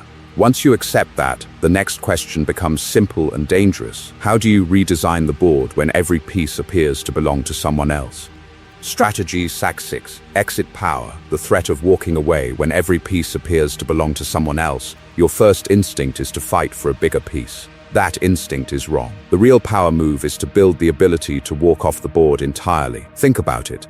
The moment you can leave without your life collapsing, the game changes, even if you never actually leave. This is exit power. Exit power is the credible ability to walk away from a job, a relationship, or a social circle without your entire identity and stability disintegrating. It is not bravado. It is not a dramatic announcement in the heat of an argument. It is a quiet structural reality in your life. If this ends, you will be fine. The powerful hate this because it removes their favorite weapon, your fear. You see, in negotiations, there is a simple concept that explains why some people always seem calm while others beg. It is called BATNA, best alternative to a negotiated agreement. The person with the stronger BATNA has more leverage because they are less dependent on any single outcome. When you have no alternative job, no other source of income, no other support system, your BATNA is zero, and everyone can feel it. When you have even a modest alternative, the leverage shifts. Most powerful people assume you have no alternatives. They assume you will tolerate disrespect because you need the paycheck, the relationship, the approval, the access. This is why they push, test, and escalate. But the moment you quietly build even small options, you flip their hidden assumption. You do not announce it. You let it leak through your behavior. You stop over-explaining. You stop chasing. You stop accepting every unreasonable demand. How do you build this when you start with nothing? You develop in-demand skills that other employers value, so one manager is no longer your entire universe. You nurture outside friendships, so one social circle cannot exile you into isolation. You save a small financial cushion, even if it is painfully slow, so one missed paycheck is not the end of your world. Each of these actions increases your exit power. Each one tells the truth. You have options. Notice what happens internally when you know you can leave. Your attention shifts from fear to evaluation. You stop asking, how do I keep them happy? And start asking, does this still deserve my energy? Your tone changes. Your body language relaxes. You become harder to manipulate because threats lose their teeth. The real sign of intelligence is not winning the argument. It is arranging your life so you never have to argue for basic respect. Here is the paradox. You rarely need to use exit power. The threat is enough. When a boss senses that you are not trapped, they become more careful. When a partner realizes you are with them by choice, not desperation, the dynamic sobers up. Intelligent people understand this. Control often appears the moment you no longer cling to it. So the question becomes, once you have exit power, how do you use it without provoking open war? In the next strategy, we move from the threat of leaving to the art of staying very still while other people overplay their hand. How having options silently changes your body language, that stillness does something subtle but brutal to the dynamic. The moment you know you can walk away, your nervous system stops behaving like a hostage. Your body stops broadcasting panic signals. Your mind stops treating every interaction as a survival test. Think about it. When you feel trapped in a job, a relationship, or a social circle, every disagreement feels existential. You over-explain, you over-apologize, you rush to fix every mood, every silence, every hint of disapproval. Because your brain has tied their approval to your safety. That anxiety leaks through your voice, your posture, your eyes. It tells other people, you need them more than they need you. Exit power reverses that script from the inside out. Once you have even one credible alternative, your body relaxes, your shoulders drop, your breathing slows, you answer questions a little later instead of instantly defending yourself. You see, when your brain knows, if this goes badly, I still survive, it stops flooding you with fear and starts giving you back your logic. This is why your tone changes before your words do. You speak slower, you leave more silence in the conversation. You do not chase every misunderstanding, you do not sprint after every accusation. You stop trying to win the argument and start evaluating whether the argument deserves your attention at all. Intelligent people recognize this as the real sign of intelligence. Your energy follows your options, not your ego. You bring calm, they bring pressure. You pause, they push. You say, here's what I can do, and then you let the silence work, while they feel their control slipping and start revealing their true level of desperation. At that point, logic regains its power. Because you are no longer arguing to survive, you are selecting what you will and will not tolerate. Other people sense this shift long before they can explain it. The coworker who used to dump work on you now hesitates, because your eyes no longer light up with automatic compliance. The friend who always guilted you into plans feels a new resistance, a new possibility that you will say no and mean it. Even foolish, ego-driven personalities feel it. If I push too hard, I might lose access to this person. Notice what you did not do. You did not threaten. You did not announce your options in a dramatic speech. You did not say, I can leave any time. The power comes from the absence of visible desperation, from the quiet consistency of someone who knows they have exits and therefore does not beg for doors to stay open. In this video, you are going to learn how to turn that quiet confidence into a weapon. Because exit power by itself is dangerous, but when you combine it with one final Machiavellian discipline, it becomes lethal, the art of choosing your battlefield. And that is where the entire game flips. Now, let's begin. Pattern break. Stop saying I have no choice before we talk about choosing your battlefield. We have to destroy one sentence that silently kills your power every day. It sounds harmless. It sounds reasonable. But it is pure poison. I have no choice. The moment you say that, the game is already lost. Not because the external situation is unbeatable, but because you have declared yourself defeated before you even look for exits. Think about it. How many times have you stayed in a job, a relationship, a city, repeating that phrase like a spell, as if it were an objective truth instead of a mental prison? You see, I have no choice is rarely about reality. It is about comfort. It protects your ego from the discomfort of admitting, I do have choices, but I don't like the cost of them yet. Intelligent underdogs refuse that lie. They know your options might be terrible right now, but terrible is still not zero, and terrible options can be upgraded. This is why Machiavellian thinkers obsess over micro-choices, not dramatic movie exits, micro-choices. You may not be able to walk out on your boss today, but can you learn one new skill that increases your value in another company? Can you reconnect with one old contact who used to respect your work? Can you save $5 from every paycheck? Not because it solves everything, but because it buys you 1 extra inch of exit power 6 months from now. You bring I'm stuck, they bring there's always something you can do. You bring complaints, they bring a notebook and start writing small moves. Same situation, different frame, completely different future. The real sign of intelligence is not pretending the cage is open, it is quietly filing away at the lock. Look at how this works in real life. You feel trapped socially, surrounded by foolish people who drain your energy. You cannot disappear overnight. Fine, but you can explore one new community online. You can attend one event where people talk about ideas instead of gossip. You can limit one conversation this week instead of indulging every argument. These are not fantasies. These are micro-choices that bend the arc of your reality. Here is your pattern break. Instead of saying, I have no choice, you say, right now my options are limited, but today I'm doing this one thing to make sure that's less true 6 months from now. That sentence returns control to you. It forces your brain to search for actions instead of excuses. Machiavellian underdogs do not wait to be rescued. They do not pray for a miracle promotion, a perfect partner, or a sudden inheritance. They quietly build the conditions that make exit power real. One skill, one contact, $1, one new room. Because when the day comes to choose your battlefield, those tiny, boring decisions are the reason you can walk away from the rigged arena and fight on ground that finally favors you. Strategy, #7, choose the battlefield. Don't accept theirs. Powerless people accept any battlefield they are handed. Powerful people choose. That quiet difference decides who bleeds and who walks away stronger. Think about it. Where do powerful people always try to drag you? Public meetings, group chats, emotional showdowns, technical procedures they control and you barely understand. You bring logic, they bring an audience.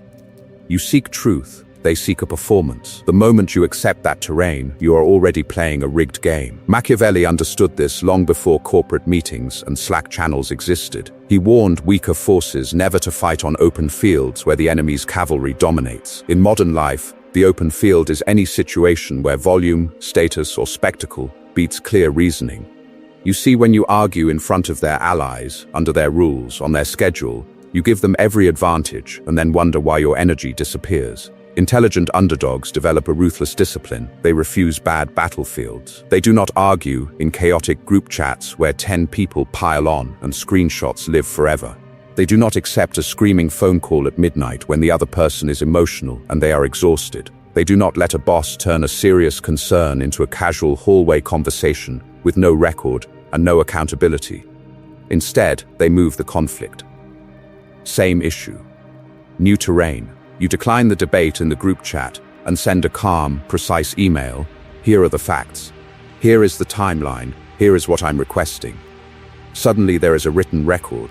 Emotions cool. People have to read instead of react. The battlefield shifts from noise to documentation, from ego to evidence. Another example, someone tries to start a heated fight over the phone. Voices rise, interruptions multiply. The conversation is going nowhere. You pause and say, this deserves a proper conversation. Let's discuss it in person tomorrow at 3. You move from an impulsive, emotional arena to a face-to-face setting where body language, pauses, and silence regain power. The same person who was brave behind a screen becomes more cautious when they have to look you in the eye. This is why format, timing, and audience are weapons. Change the medium and you change the psychology. Change the timing and you change who is prepared. Change the audience, and you change whose ego is at risk. The real sign of intelligence is not a perfect argument, it is the ability to control where the argument happens. Strategic people even use neutral third parties as terrain. Instead of confronting a powerful manager alone, they bring the issue into a scheduled meeting with HR or a mediator. Suddenly, the boss's informal dominance shrinks under formal rules and written policies. Their status cavalry cannot charge in a narrow pass. In this video, you are going to learn that underdogs do not win by being louder, they win by making the enemy's strength irrelevant. When you choose the battlefield, you quietly reverse the power dynamic before a single word is spoken. In the next strategy, you will see how to go even further, not only choosing the ground, but shaping what everyone believes the fight is actually about. Timing, context, and the art of making them look wrong you see, once you control what the fight is about. The next level is far more subtle. You control when and where their behavior is judged. The same action that looks powerful in one moment can look pathetic, even dangerous, in another. Power is not only what you do, power is when and where people see you doing it. Think about it. A raised voice in a chaotic meeting can look passionate or decisive. The exact same outburst, calmly described 2 weeks later in a performance review, suddenly looks unprofessional, unstable, and hard to defend. Nothing about the behavior changed, only the lighting did. Your job as the underdog is to move the spotlight. This is why intelligent people stop trying to win in the heat of the argument. When your boss is red-faced, slamming the table, calling you incompetent in front of everyone, that is their battlefield. High emotion, no memory, no transcript. If you fight there, you look defensive. If you stay calm, take notes, and let them burn energy, you quietly collect ammunition. The real sign of intelligence is what you do next. You do not confront them in the hallway and trigger their ego again. You schedule a one-and-own. Or you wait for the formal performance cycle. Or you walk into HR with a neutral expression and a simple description. Last Tuesday, during the client prep meeting, my manager raised his voice, called me useless, and pounded the table several times. Same story. New context, new judges. Now the frame is different. You are calm. They are the one who looks out of control. You are talking about standards, not feelings. Then you use the most underrated weapon of all, neutral questions. Is this how we want to handle disagreements here? Is this consistent with our leadership values? If a client had been in the room, how would this have looked? Notice what you are doing. You are not attacking their character. You are not saying, he is a bully or she is toxic. You are placing their actions inside a context that higher status observers already respect: professionalism, company policy, risk, reputation. You let their own behavior collide with the organization's stated values. No drama. No long speech. Logic, timing, and context do the work. The moment you learn to do this, you stop needing to win in front of the person who hurt you. You let their allies, their bosses, their future opportunities judge them. Social psychology shows that people conform to perceived authority. When authority quietly frowns at their behavior, the powerful one starts shrinking without you raising your voice. In this video, you are going to learn that once you can choose the battlefield and the timing, there is one final escalation: you disappear. You let the structure, the rules, and their own momentum punish them while you are somewhere else entirely. How do you weaponize absence without looking weak? Pattern break. Stop fighting in public arenas. You don't control. You weaponize absence by refusing to appear on their stage in the first place. The real trap is not the person attacking you. The real trap is the arena where they choose to attack. Think about it. Where do most people lose their power today? Not in private decisions, but in public performances. You know the feeling. A message pops up in the group chat, twisting your words. A manager takes a shot at you in a meeting. Someone drags your name on social media. Your chest tightens. Your fingers hover over the keyboard. Your brain starts building the perfect comeback. You bring logic. They bring speed. You bring truth. They bring drama. This is why you keep walking into ambushes. You see, these arenas are not neutral. Group chats, live meetings, comment sections, public threads. They are engineered to reward speed, outrage, and spectacle. The algorithm does not care about truth. The crowd does not reward nuance. The loudest reaction wins the attention, and attention is the currency of ego. The moment you fight there, you are playing a rigged game. Machiavelli warned weaker states never to fight stronger ones on open ground. He told them to use timing, deception, and alliances instead of direct war. Today, the open ground is the public arena you do not control. When you argue there, you are the small state marching into a battlefield designed for your defeat. Intelligent people understand this. They do not confuse public noise with real power. So what do you do when someone misrepresents you in front of everyone? You delay. You step back. You breathe. You ask a different question. Where could this conversation happen where I am not at a disadvantage? That single question is a pattern break. It pulls you out of emotional reflex and back into strategic control. Instead of firing back in the group chat, you send a calm private message. Hey, let's go through this one-on-one. Instead of defending yourself in a chaotic meeting, you request a scheduled call with an agenda and written notes afterward. Instead of arguing in a public thread, you write a clear summary of the facts and send it to the people whose decisions actually matter. You move from theater to record, from noise to structure. Notice what happens when you do this. The foolish person who wanted an audience now has to deal with you without their crowd. Their performance energy collapses. Their contradictions become visible. In a mediated discussion with clear rules, their volume loses value and your logic finally has room to breathe. Refusing the public arena is not cowardice. It is refusing to donate your energy to a spectacle that was never designed for truth.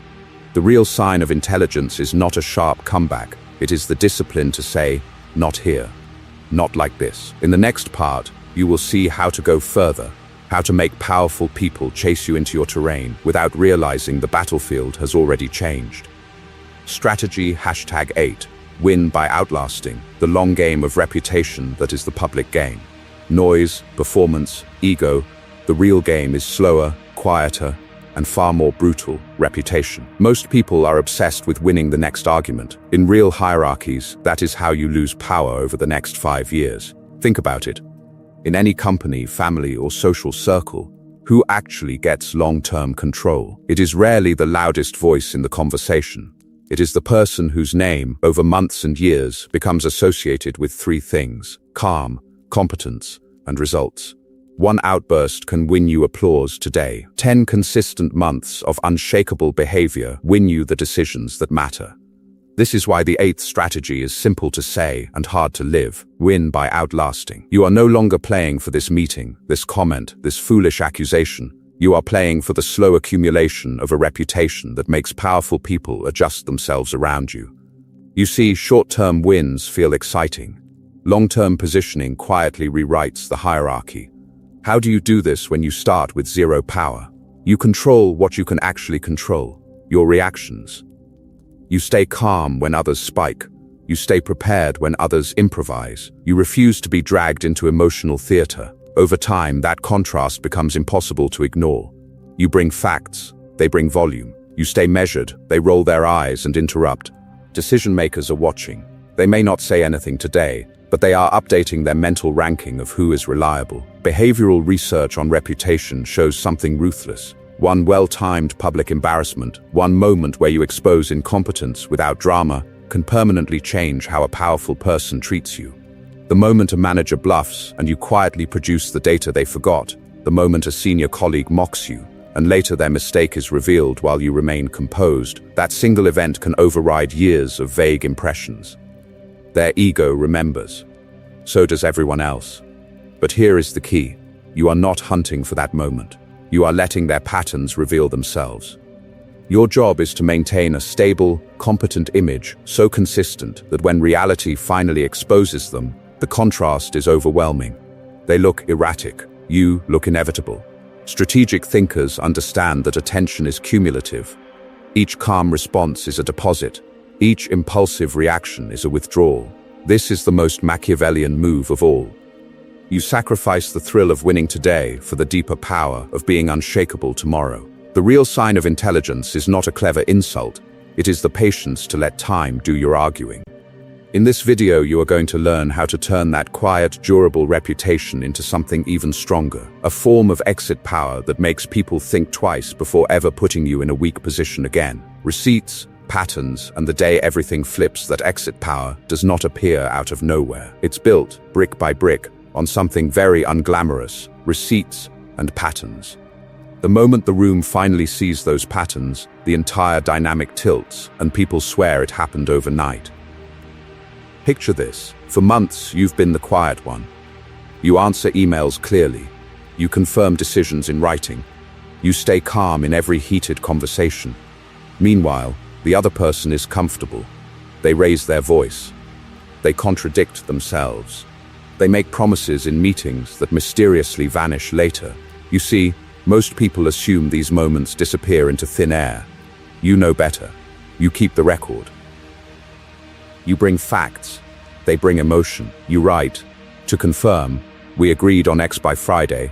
They respond with, "We'll see, don't pressure me." You deliver on time. They deliver excuses. At first, it looks like they're winning. Their ego dominates the room, their chaos sets the tone, and you look like the obedient underdog. Think about it. How many times have you watched a foolish, loud person seem untouchable simply because no one had the patience to document reality? Then comes the day everything flips. A decision maker finally gets pulled into the mess. A project is late. A client is angry. A result cannot be denied. Suddenly there is a question in the air. What actually happened here? This is why you've been so disciplined. You forward the email chain. You calmly walk through dates, agreements, and outcomes. No drama, no revenge speech, only receipts. In that moment, logic regains power because it is backed by time. Your past restraint becomes visible capital. You're composed, specific, and consistent. They are defensive, vague, and emotional. You look like a person protecting the truth. They look like a person protecting their ego. The real sign of intelligence is not that you win the argument, it's that you no longer need an argument at all. The pattern speaks louder than you ever could.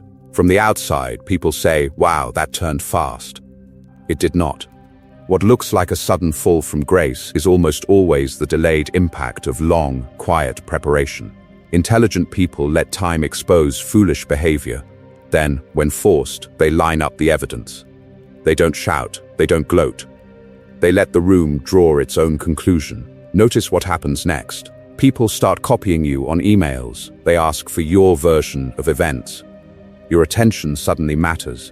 The same decision maker who once ignored you now defers to you because you have demonstrated something rare, control under pressure, and a reliable memory of the truth. Your power stops being theoretical and becomes practical. And you? You rarely need to celebrate. You stay measured. You understand that the more they look chaotic, the more dangerous it is for you to look triumphant. The moment you rub it in, you turn a lesson into a feud. Instead, you let silence do the talking while their reputation quietly bleeds. But there is one more shift you need, because if you don't change this final piece of your mindset, you will eventually sabotage your own leverage the second you get it. Now let's begin the most uncomfortable part of this entire strategy: pattern break. Detach your ego from immediate justice. This is where most people fail. They win a small moment and lose the entire war. Because deep down, your ego does not want strategy. It wants justice. It wants it loud, public, and immediate. You know that urge. Someone lies about you in a meeting. A foolish manager takes credit for your work. A colleague twists the story so you look incompetent. Every cell in your body starts screaming, "Correct it now. Expose them now. Defend yourself now." Think about it. How many disasters in your life started with that exact impulse? You see, that craving for instant fairness is not harmless. It is a handle on your back. Manipulators grab it every time they want to pull you into a bad argument, a bad conversation, a bad decision.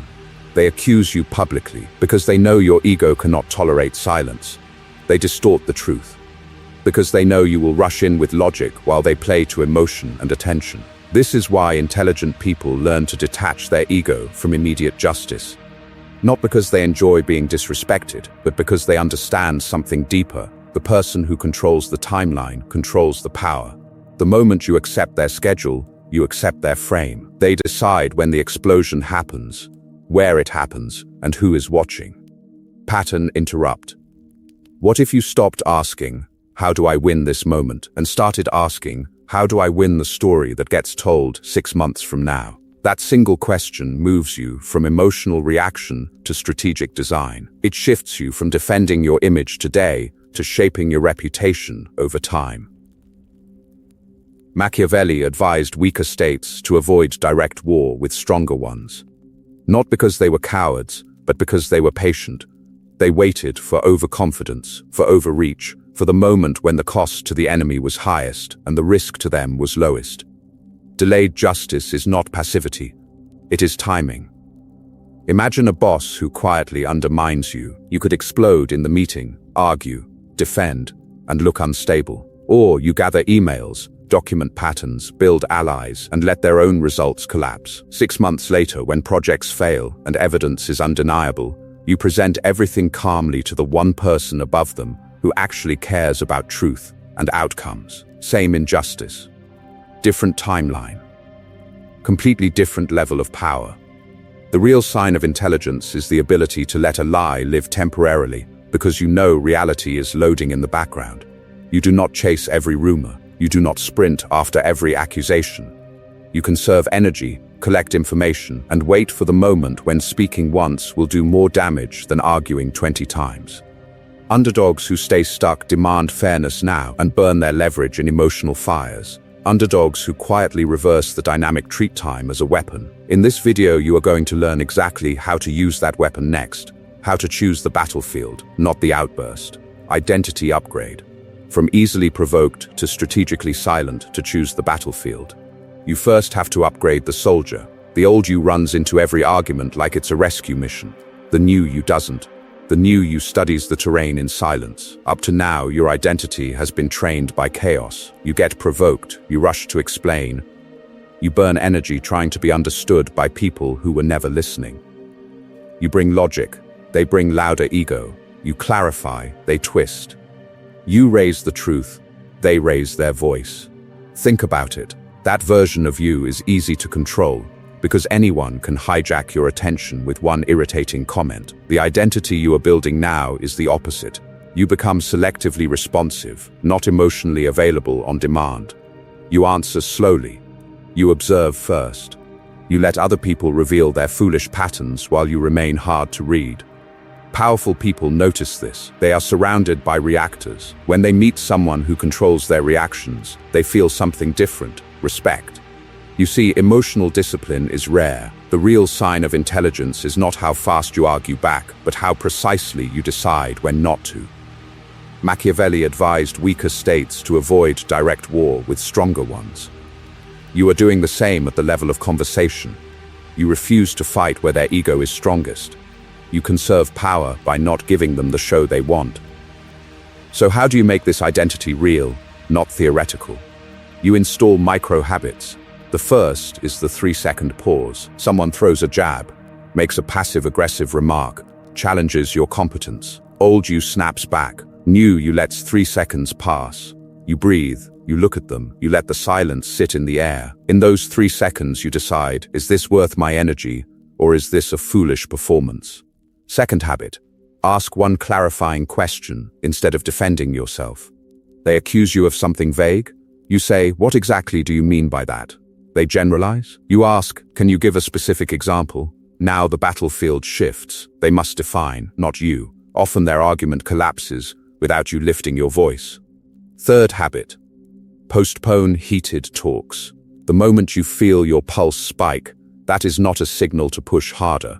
That is a signal to reschedule. You say, this deserves a proper conversation. Let's come back to it later. You are not escaping. You are refusing to fight when your control is low and their ego is high. Every baited argument becomes a test now. Am I the old version or the new one? Do I react or do I choose? This is why silence's power cannot stay a quote you like. It has to become a daily practice. The moment you treat silence and selectivity as skills to train, not traits you were born with, the dynamic quietly reverses.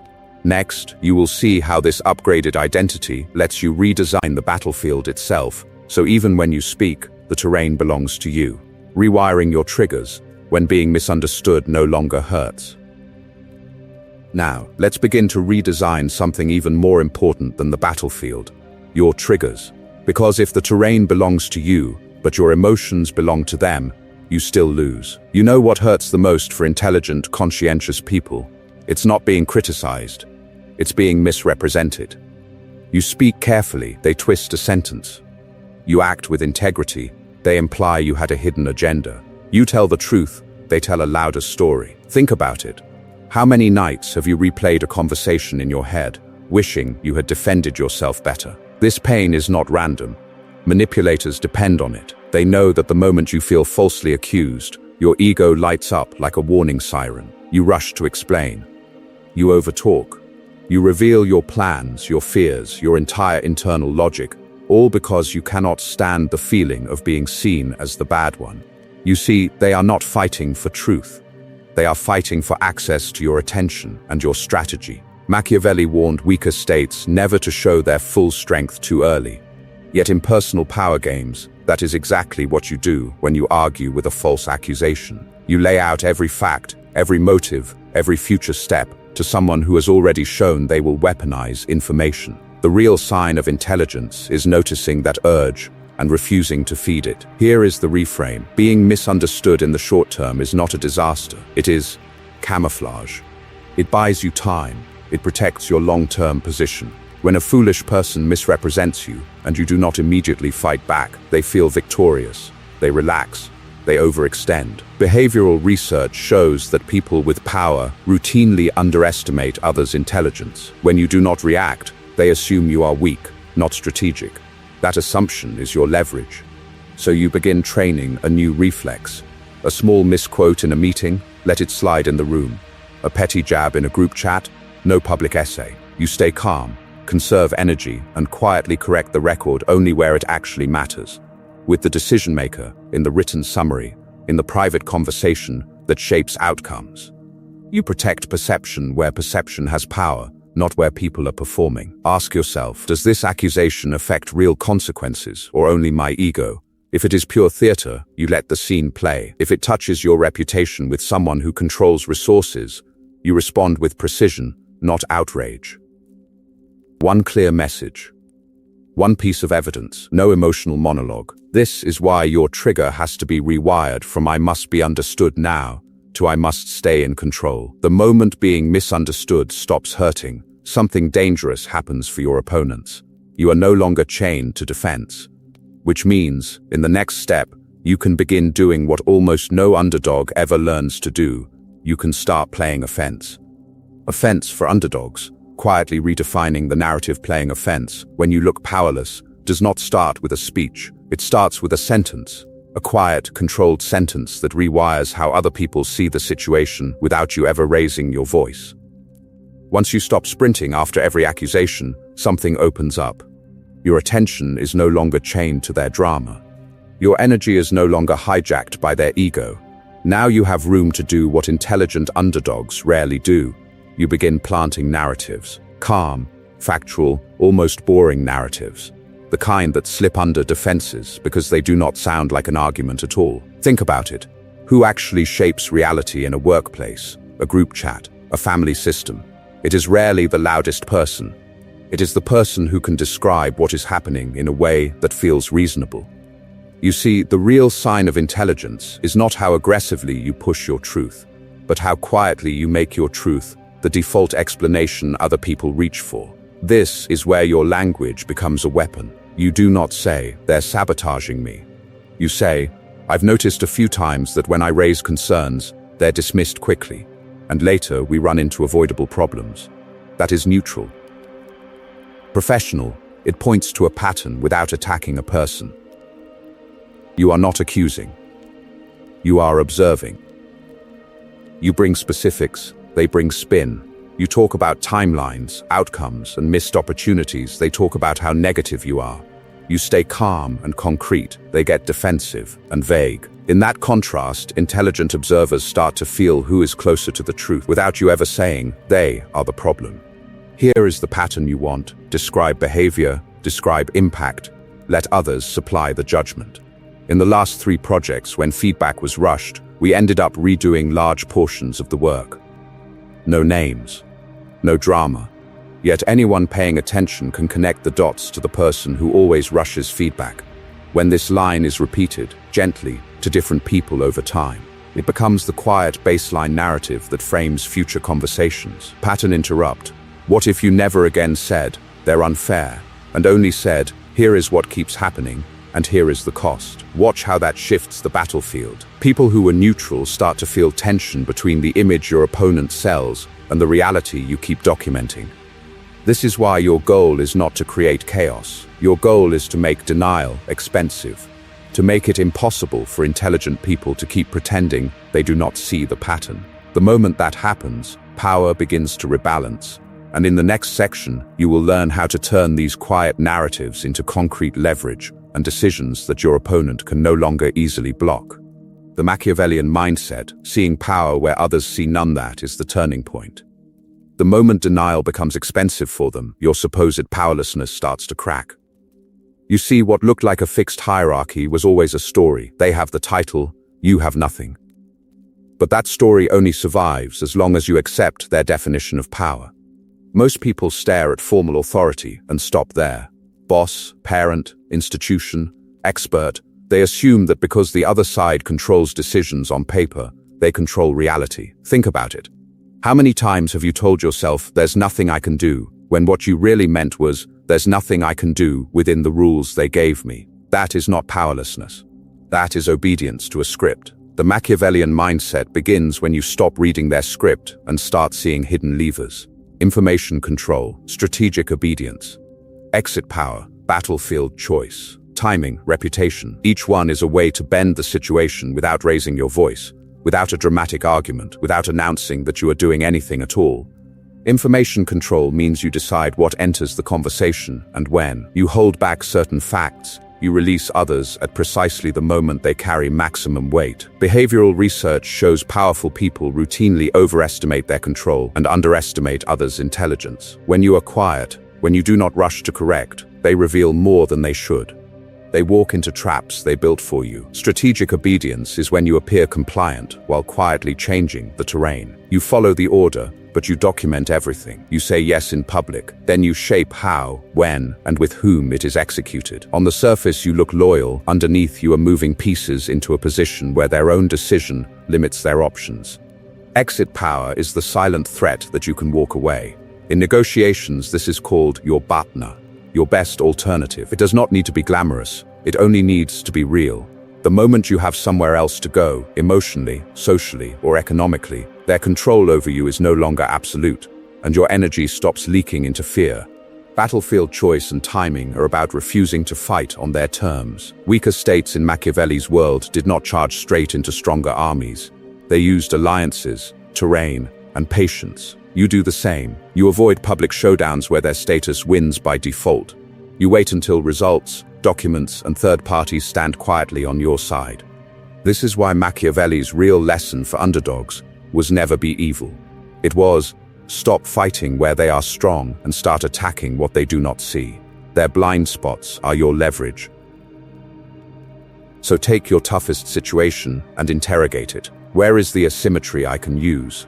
What do they assume that is not actually true? Which lever do they ignore because it flatters their ego to think they already control everything? The real sign of intelligence is not feeling powerful when you win. It is refusing to feel powerless when you do not. Once you learn to see hidden leverage, you cannot unsee it. The hierarchy looks different. The conversations feel different. And in the next section, you will turn this mindset into specific moves that quietly shift decisions in your favor, even when the title on your badge never changes. Case study, flipping the dynamic with a toxic boss. Once you understand hidden leverage, you start to see it everywhere. So let's walk into one of the most common battlefields, the workplace. Not the fantasy version with rational adults and calm conversations, but the real one where a toxic boss uses ego as a weapon and your title says you have no power at all. Picture this, you are a junior analyst. Your boss, Daniel, loves attention. In meetings, you bring data, he brings volume. You propose solutions, he smirks, interrupts, and casually says, "No, that's wrong," in front of everyone. He overrules your work, takes credit when it goes well, and blames you when his impulsive decisions backfire. Think about it. How many people stay stuck here, wasting energy trying to win an argument with someone who is not interested in truth at all? At first, you fight back. You try to explain the logic. You correct him in front of the team. Every time you do, his ego flares, the conversation turns theatrical, and somehow you end up looking emotional while he plays the calm superior. This is why direct confrontation with a stronger opponent usually fails. You are fighting on his terrain. He controls the room, the narrative, and the performance. So you change tactics. Strategic obedience. In the next meeting, when he dismisses your idea, you do not argue. You say, "Understood," and you write down his exact instruction. After the meeting, you send a calm follow-up email to confirm we are doing X instead of Y, per your direction. Expected impact, A, B, C. I'll proceed as discussed, unless you advise otherwise. No sarcasm. No hidden attack. Pure documentation. You see, on the surface you look compliant, but in reality you have shifted the battlefield from noisy performance to written record. You repeat this. Every decision. Every reversal. Every time he changes his mind, you send another summary. As updated, we are now doing. Now the pattern is not trapped in your memory. It lives in his inbox, in the company system, in a place where logic quietly accumulates. Next, information control. You start comparing notes with colleagues, one by one, in private. Has he ever told you to do X, then blamed you for it? You are not gossiping for entertainment. You are collecting data. Others have similar stories, but no one has connected them. You organize the emails, timelines, and outcomes. Suddenly, it is not your word against his. It is a documented pattern. Only then do you go to HR or upper management. No ranting, no emotional explosion. You walk in with a folder, dates, instructions, results. You explain the risk to the business, not your hurt feelings. The real sign of intelligence is that you let the structure, not your voice, carry the accusation. Now pay attention to what happens. Leadership starts to question him, quietly at first. A skipped promotion, a performance conversation. He is asked to explain decisions that looked powerful in the moment but foolish on paper. Under scrutiny, his confidence cracks. Remember, behavioral research shows that powerful people routinely overestimate their control and underestimate others' intelligence. He never imagined the junior analyst was building a case. While his reputation erodes, yours rises. People notice that your emails are clear, your tone is professional, your predictions were accurate. You did not win a single public argument, yet the dynamic flipped. Strategic obedience made you look calm and reliable. Information control gave you receipts. An indirect attack through HR and formal structures did what direct confrontation could not. And your long-game reputation turned you from the junior they talk over into the person who quietly keeps things from falling apart. Now let's begin the deeper game. What happens when you combine these moves with exit power, timing, and alliances so that even before a conflict starts, the other person feels they cannot afford to lose you? That is where the underdog stops playing defense altogether. Case study, social underdog building a new center of gravity. Watch how this plays out in a place you already know, school. There is a student who spends every day orbiting the dominant clique. You know this group. Loud, confident, socially approved. They sit at the center table, control the conversation, and act as if attention is their property. Our underdog keeps trying to enter that orbit. They laugh at jokes that are not funny, offer help that no one asked for, and wait for scraps of validation. In return, silence, mockery, or the worst response of all, being treated like air. You bring genuine interest, they bring performative boredom. You try to start a real conversation, they check their phones. You offer value, they offer humiliation. Over time, the underdog's entire sense of power shrinks to one question: will they accept me today? That is how social monopolies are built. Not with logic, but with ego and scarcity. Then one day, something breaks. The moment you realize that chasing people who enjoy your powerlessness is the most foolish use of your energy, the game changes. Our student stops hovering around the center table. They sit somewhere else. At first, it feels like exile, but in reality, it is exit power in its purest form. They are walking away from a rigged battlefield. You see, once their attention is no longer locked on the clique, they finally notice the others. The quiet musician who writes tracks alone at lunch, the transfer student who crushes every math test, the kid in the back who draws better than half the internet. Overlooked, but talented. Socially invisible, but not socially worthless. Instead of begging for a seat, the underdog starts building a table. They organize a small study group for the hardest class. 3 people show up. Then 5. They set up a weekend project to film a short video. The artist does storyboards. The musician handles sound. The math kid manages logistics. None of this looks like popularity. It looks like competence, shared effort, and low-drama conversation. Think about it. Where would you rather spend your time? At the loud table built on subtle insults? Or at the small table where your skills matter? This is why Machiavelli told weaker states to avoid direct war. You do not storm the fortress. You make the fortress irrelevant by building a new city. Slowly, something strange happens. Teachers praise the projects. The video gets attention online. The study group's grades rise. People start drifting over, asking, "Can I join?" The original clique still has noise, but it no longer has a monopoly on status. Their power depended on everyone believing there was no alternative. Now there is. This is indirect pressure. The underdog never attacked them. They simply created a parallel center of gravity so attractive that the old one looks outdated. Reputation compounds quietly. The real sign of intelligence is not winning the argument at the popular table, it is making that table irrelevant to your future. In the next part, you will see how to apply this same pattern in workplaces and families, where walking away is harder and the stakes are much higher. Case study: the startup that refused to fight on the giant's terms. And this is not abstract theory. Let me show you what it looks like when an underdog uses these laws against a giant that, on paper, should crush them. A tiny startup walks into a market owned by a trillion-dollar company. The giant has the money, the reach, the brand, the lawyers, the lobbyists, the default status on every device. You see, most people in that position try to fight with the same weapons. They burn investors' cash on ads, chase every feature comparison, and enter an argument they can never win. This team refused. They were building a project management tool. The dominant competitor was already the standard in big corporations. So instead of trying to be a cheaper clone, they did something more intelligent. They ignored the mainstream and went after a neglected group, small creative teams that hated complexity and meetings.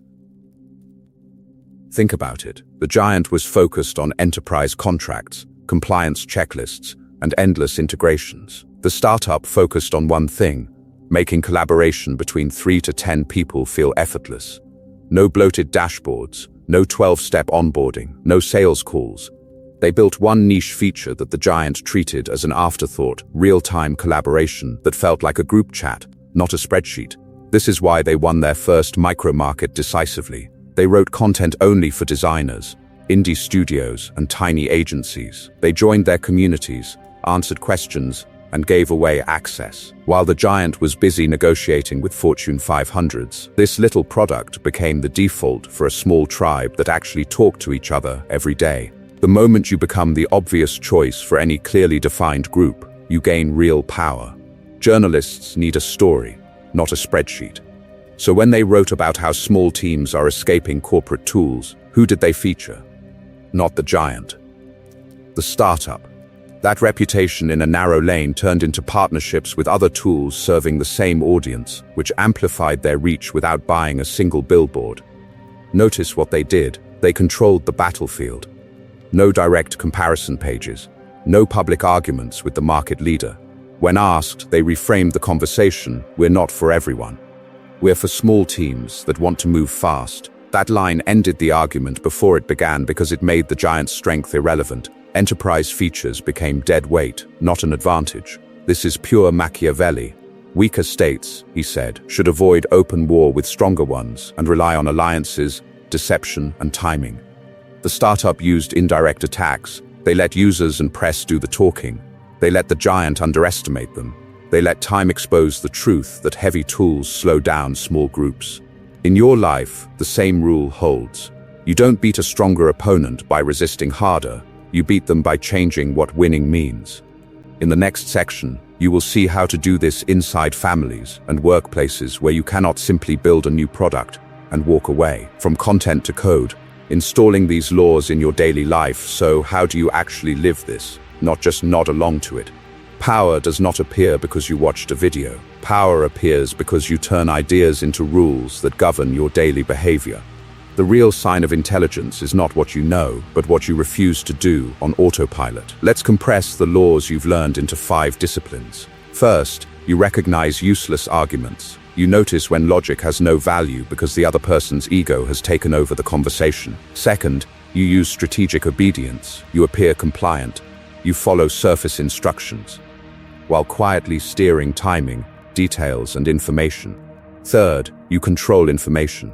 You decide who knows what and when. Fourth, you attack indirectly through timing, allies, and structure instead of frontal confrontation. Fifth, you build exit power, so you are never trapped in one job, one group, one source of validation. You see, these disciplines are not abstract philosophy. They become powerful only when you translate them into simple personal rules. For example, I don't argue in group chats. That one rule instantly removes you from 80% of foolish drama. Or, I always document major decisions in writing. That protects you when people rewrite history, and it quietly warns others that you are not easy to gaslight. Think about it. What are the situations where you usually lose control? Family WhatsApp threads, late-night work messages. One rule could be, I never respond while angry, I respond after I've slept. Another, if a conversation turns into public theater, I move it to a private channel, or I walk away. These rules sound small, but they reshape where your attention and energy go every single day. Now let's begin installing this for real. Pick one current situation where you feel powerless, a manager who talks over you, a parent who dismisses your logic, a social group where you are always the last to know the truth. Ask yourself, which single strategy will I test this week? Will you use strategic obedience and stop resisting every minor demand while you quietly collect information? Will you practice indirect attack by letting a neutral third party raise the issue you would usually confront directly? At the end of each day, give yourself a 2-minute debrief. Ask, where did I waste power today? Where did I protect it? Did I walk into a foolish argument because my ego wanted to be right? Did I keep control of information? Or did I overshare and arm the wrong people? This is why you must remember, these are skills, not personality traits. The moment you treat them like muscles, you stop saying that's just how I am, and you start training. Each small rule, each daily reflection, makes you more dangerous in silence. And in the next section, you will see how these same laws operate inside the most emotionally explosive battlegrounds of all. Recap, Machiavelli's laws for the modern underdog. So now, step back for a second and look at what you have actually built. You started this video thinking power was about winning the argument in front of you. Now you can see the trap. Intelligent people lose power because they keep trying to win debates, while everyone else is quietly playing games of leverage. Think about it. You bring facts, they bring volume. You bring logic, they bring ego.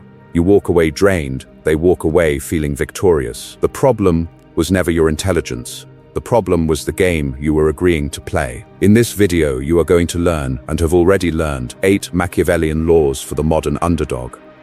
Each one is designed to reverse the dynamic without open confrontation, without screaming matches, without you sacrificing your energy just to prove a point. First, you learned to recognize when logic is useless. The moment the conversation becomes theater, you stop arguing and start observing, treating foolish behavior as data rather than a challenge. Second, you learn to protect your attention and energy. You no longer answer every accusation or comment. You ask, what outcome does this argument change? And if the answer is nothing, you let it die on its own. Third, you learn to weaponize silence and indifference. You see, when you refuse to react, foolish people overextend, reveal their insecurity, and destroy their own credibility while you stay calm and in control. Fourth, you learn to control the battlefield and the frame. You do not argue in chaotic meetings or emotional group chats. You shift the conversation to quieter channels, better timing, and questions about evidence and consequences. Fifth, you learned to let time expose foolishness. Instead of chasing every lie, you let reality build your case, so when you speak, the results are already on your side. Sixth, you learn to use strategic obedience. You appear compliant on the surface, while quietly moving the discussion, the allies, and the information to terrain where their formal power matters less. Seventh, you learned to control information and perception. You reveal little, listen a lot, and use ambiguity so those above you miscalculate, underestimate you, and hand you leverage. Eighth, you learned to prioritize outcomes over ego. You let them win the argument while you win the situation. This is the identity shift. You are no longer the reactive debater chasing truth in every conversation. You are the calm strategist who chooses battles, manages information, and plays the long game. Powerlessness is often an illusion. It appears when you stare at titles instead of timing, volume instead of receipts, authority instead of alternatives. The real sign of intelligence is not proving you are right to foolish people. It is knowing which arguments are beneath you. In the next section, you will see how these same laws operate when everything is on fire. Public attacks, emotional outbursts, and high-stakes confrontations where one wrong reaction can cost you far more than an argument. Your next move: one situation, one strategy, 1 week. When everything is on fire, theory is useless unless you move. So now you are going to do something that most people never do. You are going to run a real experiment on power in your own life. First, pick one situation. Not your whole life, not every conflict. One, where do you feel most powerless right now? Is it a manager who talks over you in every meeting? A family member who drags you into the same emotional argument every week? A group chat where your logic gets ignored while louder, more foolish voices dominate? Think about it. Name that battlefield clearly in your mind. Now, let's begin the strategic part. From the 8 strategies you have learned in this video, choose one. Only one. Maybe it is silence and indifference. Maybe it is controlling the frame. Maybe it is documenting everything instead of debating anything. The specific tactic matters less than your commitment. For the next 7 days, your mission is simple. Apply that one strategy, relentlessly, in that one situation. You see, most people binge information and then go back to their old reflexes the moment ego gets triggered. You are not going to do that. The moment the usual conversation starts, you will not argue, you will not explain, you will not chase truth with people who have already shown you they don't care about truth. You will act like a strategist testing a move on the board. Here is your pattern interrupt. Instead of focusing on what they say, focus on what happens when you change what you do. When you stay silent in the meeting and follow up with a precise email, how do people respond? When you refuse the emotional bait from a relative and calmly change the subject, what shifts? When you delay your response by a day and answer with facts instead of feelings, how does the power dynamic feel in your body? Track it. For 1 week, treat your attention like a scientist treats data. Write down when you used the strategy, what they did, what you felt, and what the outcome was. You will start to notice something important. The real sign of intelligence is not that every situation flips instantly. It is that you can see, clearly, which levers actually move people and which arguments only drain your energy. And then, after 7 days, come back. Go to the comments and report what changed, what got worse, what surprised you. Your story will not only hold you accountable, it will become part of a quiet archive of underdogs learning how power really works. This is why even tiny actions matter. One documented email instead of a heated call. One argument you refused to enter. One delayed response where you chose control over impulse. Those are not small. Those are the first cracks in a lifetime of powerless habits.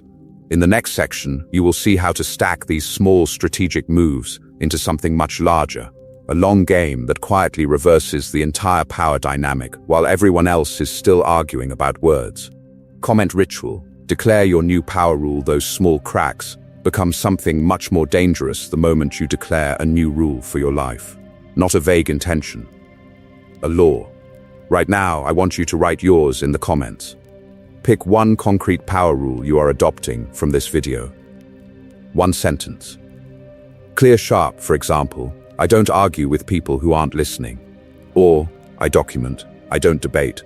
Or, I don't explain what time will prove. You see, the exact wording is less important than the standard it sets for your behavior when the next foolish argument tries to pull you in. Why write it publicly? Because the moment you move a thought from your head into visible text, you cross a line. A private wish becomes a public commitment. Other people can see it. You can't pretend you never decided. This is why intelligent people use written rules to control their own ego and energy. They understand that when a rule is visible, breaking it feels more expensive. Think about it. The next time someone tries to bait you into an emotional conversation, your brain will remember, I wrote that I don't argue with people who aren't listening. Now, if you explode, you are not just reacting, you are violating your own law. That tension is useful. It holds you to a higher standard when your impulses want to drag you back into chaos. I also want you to turn the comment section into a library of underdog power rules. After you post yours, scroll through and read what other people wrote, like the ones that resonate. Borrow the ones that are sharper than yours. You are building a catalog of responses that keep you in control when logic has no value in the conversation. If one phrase has been echoing in your mind during this video, add it to your rule, silence is power. For some of you, that is the core shift. Your comment might be as simple as, my rule, silence is power. I document. I don't debate. That is not a quote for social media. That is a weapon for the next real conflict where someone tries to drag you into theater instead of truth. By doing this, you quietly separate yourself from the crowd. Most people are easily provoked. They treat every argument as a stage where they must perform. You, by writing a rule, step into a smaller group, strategic thinkers, who decide where their attention goes before the chaos begins. In the next section, you will see how to use these personal laws as the foundation for a long-term strategy that reverses power even in rooms where you start with nothing on paper. Final CTA, join the quiet revolution of the underdogs now. Let's begin with something simple. You are no longer the person who avoids arguments. You are an underdog in training. This channel is your training ground. Power is not given to you in rooms like the ones we described. Power is built quietly in how you think, where your attention goes, and which conversations you refuse to enter. You see, most people open YouTube for entertainment. You are opening it for strategy. That alone already separates you from the crowd that wastes energy on every foolish argument, every ego battle, every pointless debate about who is right. The real sign of intelligence is that you are willing to study power the way other people study drama. Think about it. Every time you pause before replying to a disrespectful message, you are training. Every time you decide not to clarify yourself to someone who twists your words, you are practicing Machiavelli's laws in the real world. You are learning to protect your energy instead of proving your intelligence to people who are not even listening. So here is the call to action, and it is direct. If you felt yourself in these scenarios, subscribe, not as a casual viewer, but as a strategic underdog who is done bleeding energy in stupid fights. When you hit that button, treat it as a commitment. You are building a different identity, one that values control over ego, outcomes over arguments. And don't stop here. This video was about refusing to fight on foolish terms. The next level is understanding what the other side is really doing. Your next step in this training, watch the video on reading the body language and micro-signals of manipulators, and how to use that information to build exit power. You bring awareness, they bring habits they cannot hide. You stay silent, they reveal their real intentions. In that next video, you are going to learn how to spot when a powerful person is overconfident, when their posture, eyes, and timing show that they underestimate you, and how to quietly prepare your alternatives so that the moment you decide to walk away, the entire dynamic flips. This is why exit power is so dangerous. The person who can leave without losing everything is never truly powerless. From now on, treat every day as practice. You are surrounded by tests, the coworker who baits you, the relative who lives on drama, the manager who talks down to you in public. You do not need to win those moments with words. You win them by conserving attention, watching, waiting, and choosing the battlefield. Remember this line and keep it with you. You don't need a title to be dangerous. You just need a strategy and the discipline to stay silent until it's time to move. Subscribe, watch the next video, and then ask yourself one question. If you use these laws for 1 year straight, who exactly will still recognize the underdog you were today?